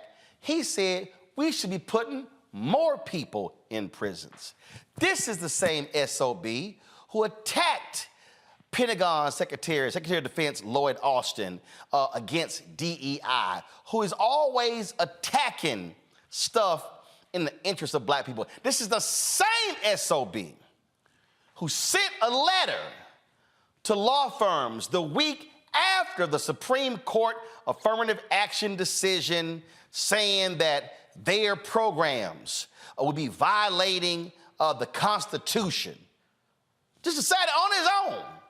Like his little simple ass got some power. So this fool tweeted this today, and I had to deal with it. Pull a tweet up. He goes, Joe Biden wants to ban menthol cigarettes, which are favored by black smokers. Meanwhile, he wants to legalize weed for white college kids and mail out free crack pipes. But pull the next one up, because it was two of them, right? Okay, all right, because I thought that was another one that he had posted. And I saw that, and I was like, I know this punk didn't. And yeah, I'm calling him a punk because that's what he is. Now, Senator Tom Cotton don't give a damn about the black voters in Arkansas. He don't care. All he cares about are his hardcore, guys, that was the second tweet, okay? Hold on, just stay right there, because I need to blow this up. That was a second tweet. Y'all gotta, come on now. All right, just go to my iPad. His second tweet was, hold on, let me connect it to, so before I go, yeah, that was the second tweet. Second tweet, go ahead. The administration's ban is paternalistic, it's hypocritical, and it creates a huge black market for Mexican cartels and Hezbollah, and all because Mike Bloomberg told him to. Y'all, Tom Cotton don't care about black people. Joy, he ain't fooling nobody with this here. And so all of a sudden, Tom Cotton, oh, they want to get menthols, which black people like. Now, Tom Cotton ain't said nothing how the tobacco companies have been targeting black people over the last 5 decades. Tom Cotton ain't said nothing about how menthol cigarettes are the more addictive out of all cigarettes and how 82% See, he ain't talking about none of that, but now all of a sudden, oh, it's paternalistic for them to want to ban menthols, want to legalize weed for white kids. We know exactly what this punk doing, and trust me, Tom Cotton is not a friend of black America. Tom Cotton is the biggest liar on the Hill, and there are a lot of liars on the Hill. And I don't use incendiary comments, but Tom Cotton, guys, if you remember, is an insurrectionist, or at least he supported them, and was willing to overthrow the election, not certifying it, was willing to do that. He doesn't care about black people. He actually doesn't care about anyone. So I hope that not only are black people not falling for his mess, but no one should be. He pulled together, strung together all kinds of words. I bet it was a test for he and his staff. How do we get menthol, white kids, black kids, Hezbollah, and Bloomberg all in the same tweet series? Right. He's a joke. And see, here's the thing here, Robert, is hilarious. So the proposed ban on menthol is going to go after the production as well as the distribution of menthol cigarettes. He's trying to make it sound like black people gonna be walking around, man, I need to get that menthol cigarette. I need to get that menthol cigarette. And so now he ain't said nothing about the thousands of black people who die every year because of menthol cigarettes. See, Mr. Pro-Life don't say nothing about that. Well, I also did not know that Hezbollah was selling loose squares down by the train tracks, down by the Green Line. I was unaware of the Mexican cartel dealing Cools and Joe Camel down at 5 Points or anything like that. But I say, look, Tom Cotton will make a deal with you since you're bought and sold by the tobacco lobby. We'll trade you menthol cigarettes if you vote in favor of universal health care to handle the health issues that come from the cigarettes you think are so important. Or we will trade you menthol cigarettes if you will release all the African Americans who are currently serving prison sentences, both on the state, local, and federal level, for marijuana and other drug-related crimes. You release them, you can keep all the menthol cigarettes that you want. We will trade you menthol cigarettes because you're bought and sold and paid for by the tobacco lobby. If you will give us free early childhood education so we can help educate kids out of wanting to use those cigarettes and explain the health concerns around them. And there are plenty of things that we will trade you, but what he's really saying is that because the profits of the tobacco companies are in danger, because the health of tobacco companies is more important than the health of African Americans, he wants to use dog whistles in order to make it seem as if the regulations that are being put in place to help save the lives of black folks are somehow deleterious to it. When he doesn't concern himself with that writ large. I've seen a very similar argument from our black conservative friends where they say, well, all this money is going to Ukraine that could be going toward reparations. Then you have the follow-up question, are you saying you support reparations? Well, no, but I'm just trying to make the point. That is the only thing he's trying to do here. They're trying to discredit the president who's trying to save black people's lives by using these canards in their place. And as I said, I'll be more than happy to negotiate with him so that he can keep the menthol cigarettes. But there's a few things on the list of legislation that black folks are going to need in exchange for his little cancer sticks. And you know, Rebecca, go to my iPad. Tobacco companies gave $1.5 million to Trump inaugural and ramped up lobbying. They want to roll back FDA oversight of e-cigarettes and cigars. This is from Matthew Myers, the president, Campaign for Tobacco-Free Kids, from April 21st, 2017. I wonder who Tom Cotton is in the pocket of. I'm sorry, you cannot be white, defend slavery as a necessary evil, have the last name Cotton, and then try to tell me you care about black folks. Like, come on, Tom. Like Joyce said, he is one of the worst in the Senate, and that is such a low bar. That bar is in hell, and he's one of the worst. Oh, that's exactly it is. And so I just needed to I need to point that out because Tom Cotton is an absolutely despicable person, a despicable individual. Go ahead. For the record, nothing that the Biden administration did to ban menthol cigarettes would create any carceral repercussions for anyone who smokes menthol cigarettes. So you don't have to worry about that. They didn't say that if you were smoking those cigarettes, you're going to go to jail or anything like this. It's about the production of menthol cigarettes that have been proven to be incredibly dangerous and result in death for anyone who smokes them, predominantly African Americans. But see, it is about health. It is not about the criminal justice system. But see, what was so arrogant here is, he want to ban the cigarettes for black people, but he want to get legalized marijuana for white kids. It's been legal for white kids. Huh? It's been legal for white kids. What is he talking about? Tell me how many white kids and white college kids are really getting arrested because they had possession of marijuana. Get out of here.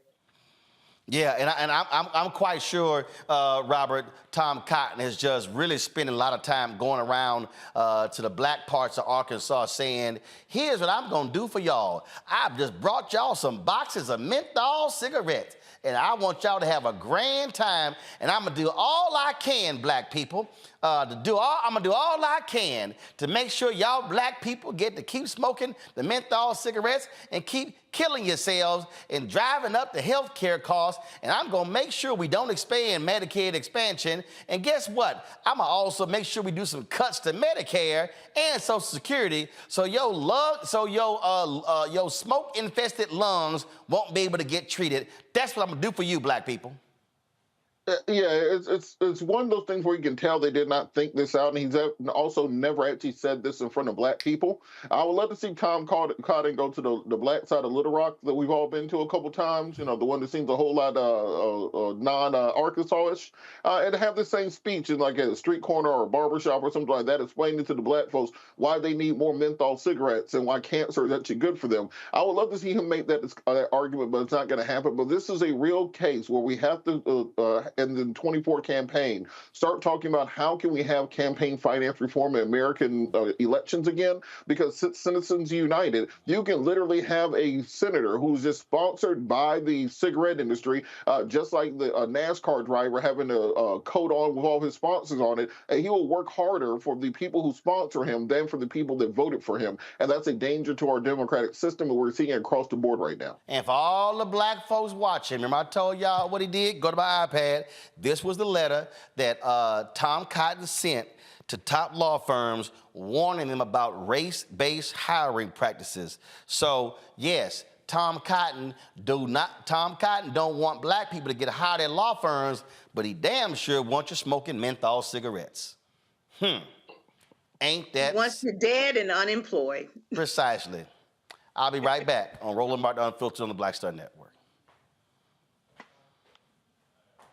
Hey there, we just wanted to wish you, my big brother, a very, very happy birthday. Happy birthday. November 14th. We're just sending you blessings and good wishes for another year and just praying God's best over you. Absolutely. Hoping everything goes well for you, and I know that Jack's got big plans for you, so happy to hear about that after it's all done, and just want you to know we love you and we're proud of you and look forward to connecting with you soon. Take care. We love you. Celebrate well.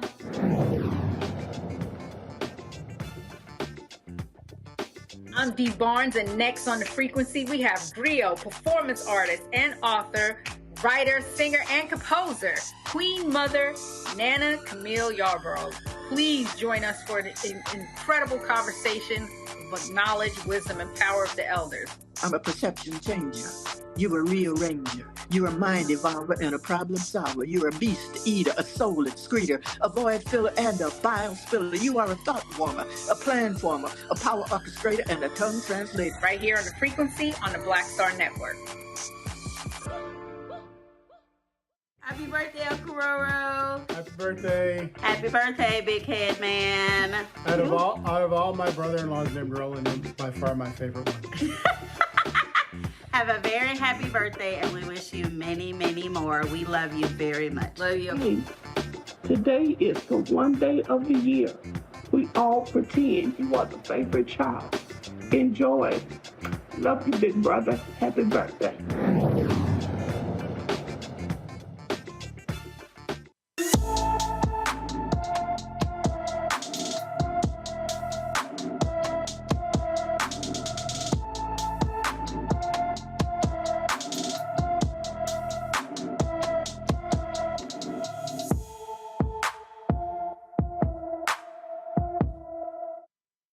Missing from Montgomery, Alabama since June 29th, the 16-year-old is 5 feet 4 inches tall, weighs 145 pounds, with light brown hair and brown eyes. Anyone with information about Tatiana Allen should call the Montgomery, Alabama Police Department at 334-241-2651, 334-241-2651. Y'all, this has been the week of crazy Republicans, okay? Just crazy Republicans. So check this out. So Chip Roy was on the floor of the House today and was just outside of his mind in a speech. Listen to what this fool said. One thing. I want my Republican colleagues to give me one thing, one, that I can go campaign on and say we did. One.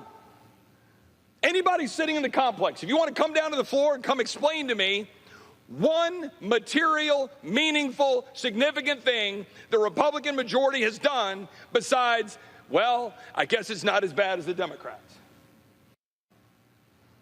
One thing. You know what? That right there, Robert, is an ad that will write itself. You know, I'm trying to figure out what the hell Republicans' plan is right now. You have a Democratic president who's polling in the mid-30s. You have a Democratic Congress that is very unpopular with the American people, to split right down the middle on the funding for Ukraine, funding for Israel, etc. And then the House Republicans just seem to say, hold my beer, I could be more crazy.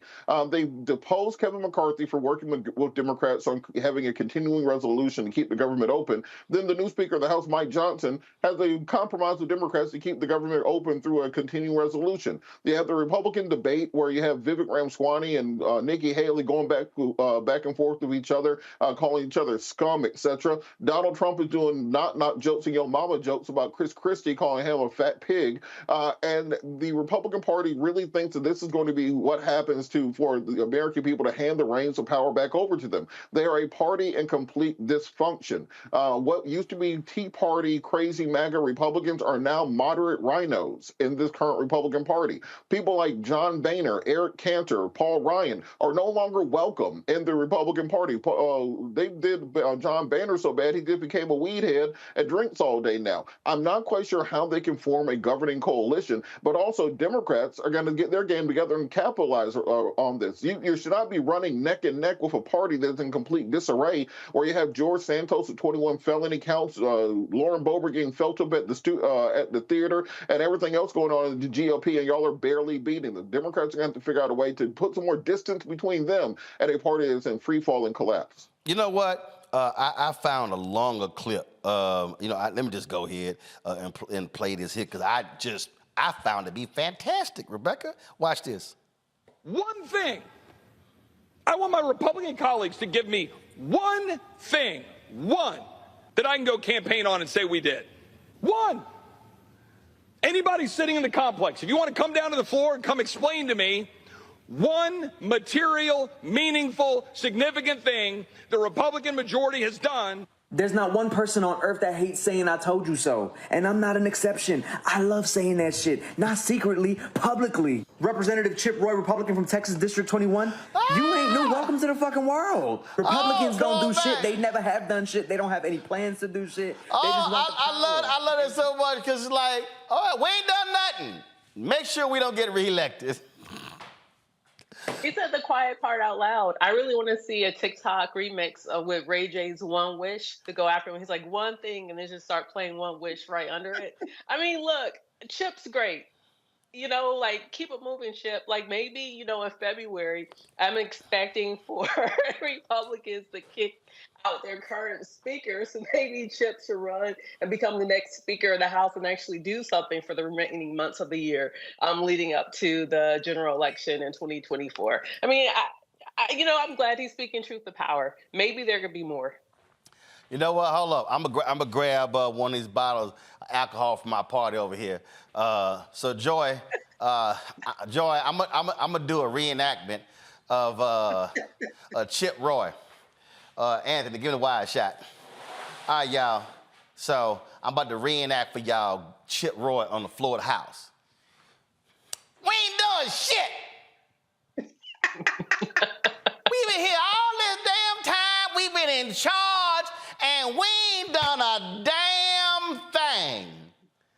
Matter of fact, why don't we all just have a drink together since we ain't done shit, we ain't gonna do shit, we don't look like shit, and we simply ain't shit.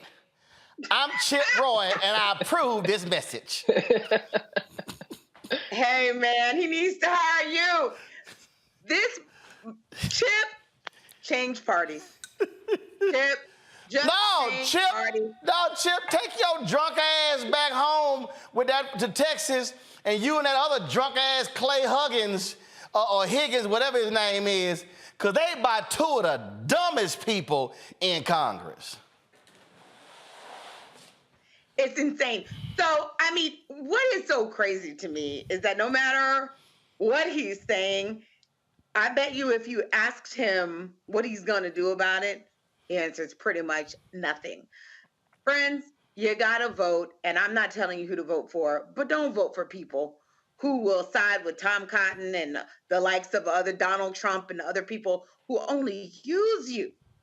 They don't care about you. They don't care about you, and they haven't done one damn thing. And again, I'm trying to sit here, and y'all, this has got to be drunk ass Republican week on Capitol Hill. It's got to be drunk ass, because if y'all want to see, hold on, I'm trying to find. If y'all want to see straight up, no holds barred ignorance. Now I just shot. Now Robert had to bounce. Now I just showed y'all Chip Roy, but I'm gonna tell you right now, the other dude who I think he clearly has been greatly impacted by long COVID, because he says some of the dumbest stuff I have ever seen somebody say, and I'm talking about right here. Here's Clay Higgins. All right, go ahead, y'all. That the FBI had that sort of engagement with your own agents embedded into the crowd on January 6th. If you are asking whether the violence at the Capitol on January 6th was part of some operation orchestrated by FBI sources and/or agents, the answer is emphatically You're saying no? No. You're saying no? Not Okay. Violence orchestrated by FBI sources or agents. Capitol, can you confirm that the FBI had that sort of engagement? All right, y'all. So that's in that clip. So he does that. Now the long, again, y'all, it's hilarious. The longer clip, when the fool, he gonna try to sit here and try to show some. But give me 1 second. Let me try to find it. Okay, here we go. Here's. All right, roll it. Okay. Oh, here we go. Here we go. At the Capitol on January 6th was part of some operation orchestrated by FBI sources and/or agents. The answer is emphatically You're saying no? No. You're saying no? Not Okay. violence orchestrated by FBI sources or agents. Are you familiar with you know what a ghost vehicle is? Director of the FBI certainly should. You know what a ghost bus is? A ghost bus? Ghost bus. I'm not sure I've used that term before. Okay.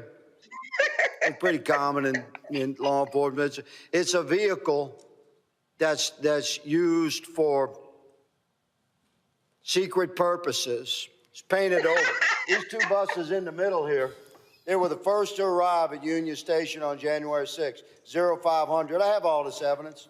I'm showing you a tip of this iceberg. Mr. Chairman. These two buses Mr. are Chairman. painted completely white. These buses are nefarious in nature and were filled with FBI informants dressed as Trump supporters and deployed onto our Capitol on January 6th. Your day is coming, Mr. Ray. Thank you, Mr. Chairman. All Mr. right. Chairman. Okay.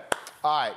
So, Anthony, go to the wide shot. So I'm about to give y'all a reenactment of Clay Higgins. So here's Clay Higgins. Clay Higgins like. FBI Director Ray. You ever heard your ass ever heard of some ghost buses? Some ghost buses. You ain't never heard no ghost buses? Some ghost buses are some clear ass buses you can't see. Cause they some ghost buses.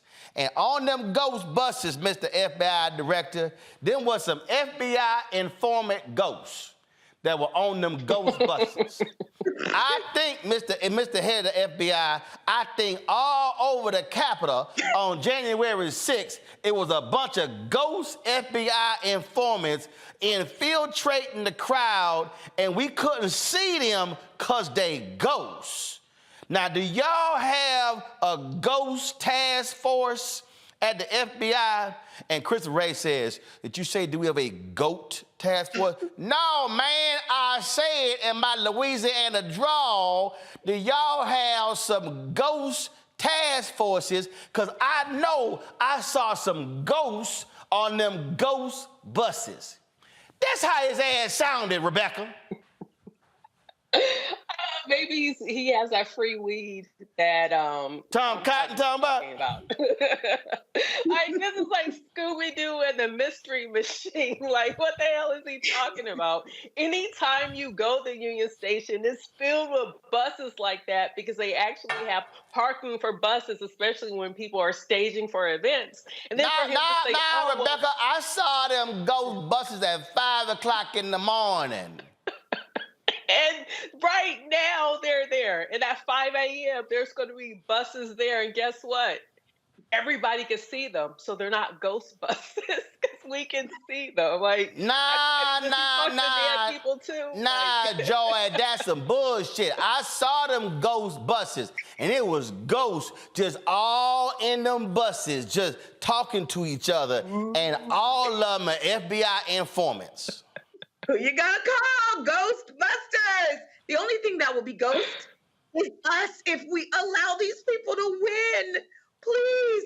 I mean, who is supporting? Literally, are the people of Mr. Higgins' district being supported at all? This man is on TV humiliating you. He doesn't care whether you have clean water. He doesn't care if he's bringing money back. He is wasting time talking about ghost buses. He is ridiculous. And the whole Republican Party is ridiculous. It's time. Ghostbusters. Who you gonna call? Mr. Okay, Higgins, all right, I'm gonna close the show out on this one, because see, here's what I think happened this week. So yesterday, the senator from Oklahoma was gonna fight the head of the Teamsters. And I think the senator from Oklahoma thought the head of the Teamsters was a ghost. Okay, so watch this, y'all. Come on. In the truck with me when I was building my... Sir, I wish you was in the truck with me when I was building my plumbing company. Myself and my wife was running the office because I sure remember working pretty hard and long hours. Pretends like he's self-made. What a clown. Fraud. Always has been, always will be. Quit the tough guy act in these Senate hearings. You know where to find me. Any place, anytime, cowboy. Sir, this is a time, this is a place. Anthony, come back on wide shot. Run your mouth. We can be two consenting adults. We can finish it here. Okay, that's fine. Perfect. You want to do it now? I'd love to do it right now. Well, stand your butt up then. You stand your butt up. Oh, hold on. Big guy. Oh, stop it. Is that your solution? Pull it. No, sit down. Sit down. Okay. You're a United States Senator. Sit down. Active. Oh, okay. Sit down, please. All right. Can I respond? Mr. Hold it. If we can't, no, This is I have what the he mic. said. I'm sorry. This is Hold what it. he said. You'll have your time. Okay. See, Can I Rebecca? respond? Oh, no, See, you can't. Rebecca, here's what happened. Here's what happened. We ain't done shit. Oh, no, stand your ass up. I'm about to whip some ass with some ghosts. That's what that's literally the week. And then you had the dude said Kevin McCarthy hit him in the rear, hit him in the kidney. They trying to fight. Then you got, this literally has been the week of just some straight up crackhead, meth, Breaking Bad moments for the Republican Party. I think all of them been drinking. Like, this was Nuck If You Buck week. Like, they were all just like, nothing, we bucking. Like, I mean, look, do you remember? And damn, it ain't even Friday, it's Wednesday. Right, I remember when Republicans, every week it was infrastructure week. I don't know what's going to happen tomorrow. I actually might turn on C-SPAN because it's crazy. Right, it's Wednesday. Joy, it ain't even Friday. It's crazy white people week. That was nuts. I can't even believe it. Look, I worked in the Senate. Standing up and threatening to attack a witness is outrageous, and I hope the ethics committee is looking at him. When do we get to say enough is enough? If you're watching these people, and I assure you our enemies are watching us right now, and it's funny, but not so funny. Well, isn't a good look. I'm gonna leave it's y'all. It's not a good look. It's not. I'm gonna leave y'all on this one here, y'all. A GOP-led Pennsylvania school board voted to give the outgoing superintendent, who's retiring, $700,000 severance package after the Republicans lost 5 seats on the school board. Central Bucks School District Superintendent Abram Lukabaugh signed a 5-year contract in July. He resigned Monday. The Republican-controlled board holds the power until December 6th, allowing board members to pass the controversial severance package 6-3. At the school board meeting, hundreds of residents packed into an auditorium and protested at the severance, including $39,000 in taxes taxpayers must cover. It was approved. Now, how in the hell? So the deal here, Rebecca, so he don't want to serve under the Democrats. So he's like, yo, I'm out. Got it in July, and they gonna let his ass walk with $700,000? Oh, hell no, I ain't paying nothing. I ain't paying nothing. I would rather pay the lawyers for him to sue us and to give him $700,000 because he don't want to work under a Democratic board. Yeah, I don't think that's going to stand. I definitely hope that folks challenge that. I don't see, even with that vote, if they take that to court, I don't think that's going to stand. Like, unless you had a guaranteed contract, but I mean, this is not the NBA where you have like a guaranteed contract of if you get injured or something happens or you become a free agent, they cut you, whatever. Like, come on now, $750,000. Crazy. Joy? Tell him we'll see you in court. Let him go to court with that. I'm with you. He won't get a dime. I'm with Rebecca. This is not going to stand. And if it does, let a court say it. This guy is a grifter. He's running a scam. It's ridiculous. Yo, I'm telling you, but I'll be like, yeah, player, you ain't getting no money whatsoever. You ain't getting no money whatsoever. All right, y'all, that's it for us. We got to bounce. It's been an absolute crazy week. These Republicans y'all know I don't drink. Well, these Republicans gonna make a brother drink because they done outside their mind. Robert, thanks a bunch. Joy, thanks a bunch. Rebecca, thanks a bunch. Rebecca, y'all came through the party last night, drank up all the liquor. And so Rebecca just drank up all the brown liquor. Slander. Just all the brown liquor. She ain't want no clear liquor. She like, all I want, she said, give me a clear glass, but the liquor better be brown.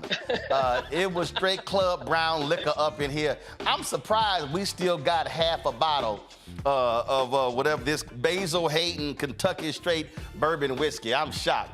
But let me thank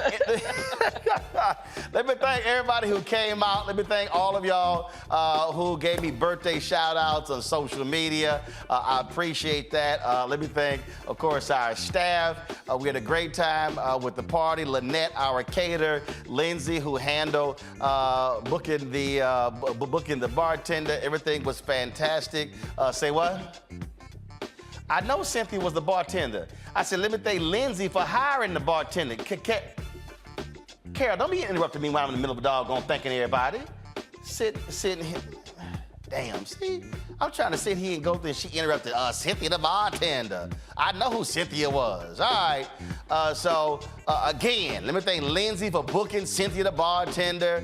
Had a good time. Folk came out. Congresswoman Jasmine Crockett, Congressman Bobby Scott, my man, Congressman Andre Carson, Congressman Jim Clyburn, his daughter Mignon Clyburn, so many others. My man John Hope Bryan and his wife Chaitra. They flew in from Atlanta. I appreciate that. With so many different folks, and I appreciate all the bites from family members. I think we got two more, my nephew Chris, as well as my brother and his wife. Y'all got those, right? You play them, including Chris? Yeah, just checking. All right, you know. Carol falling asleep in there because she also had some brown liquor. We were heading out. So, all right, y'all. That's it. I'm going to see y'all tomorrow right here on Roland Martin Unfiltered on the Black Star Network. We're going to have a good time tomorrow. I might bring the panel in tomorrow. Who's on the panel tomorrow?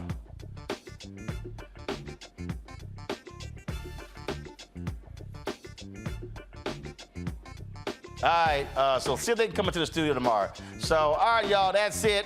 Hope y'all have a great time. Let me also shout out Adina Howard. Her birthday was yesterday. Let me see some other people we shared birthdays today.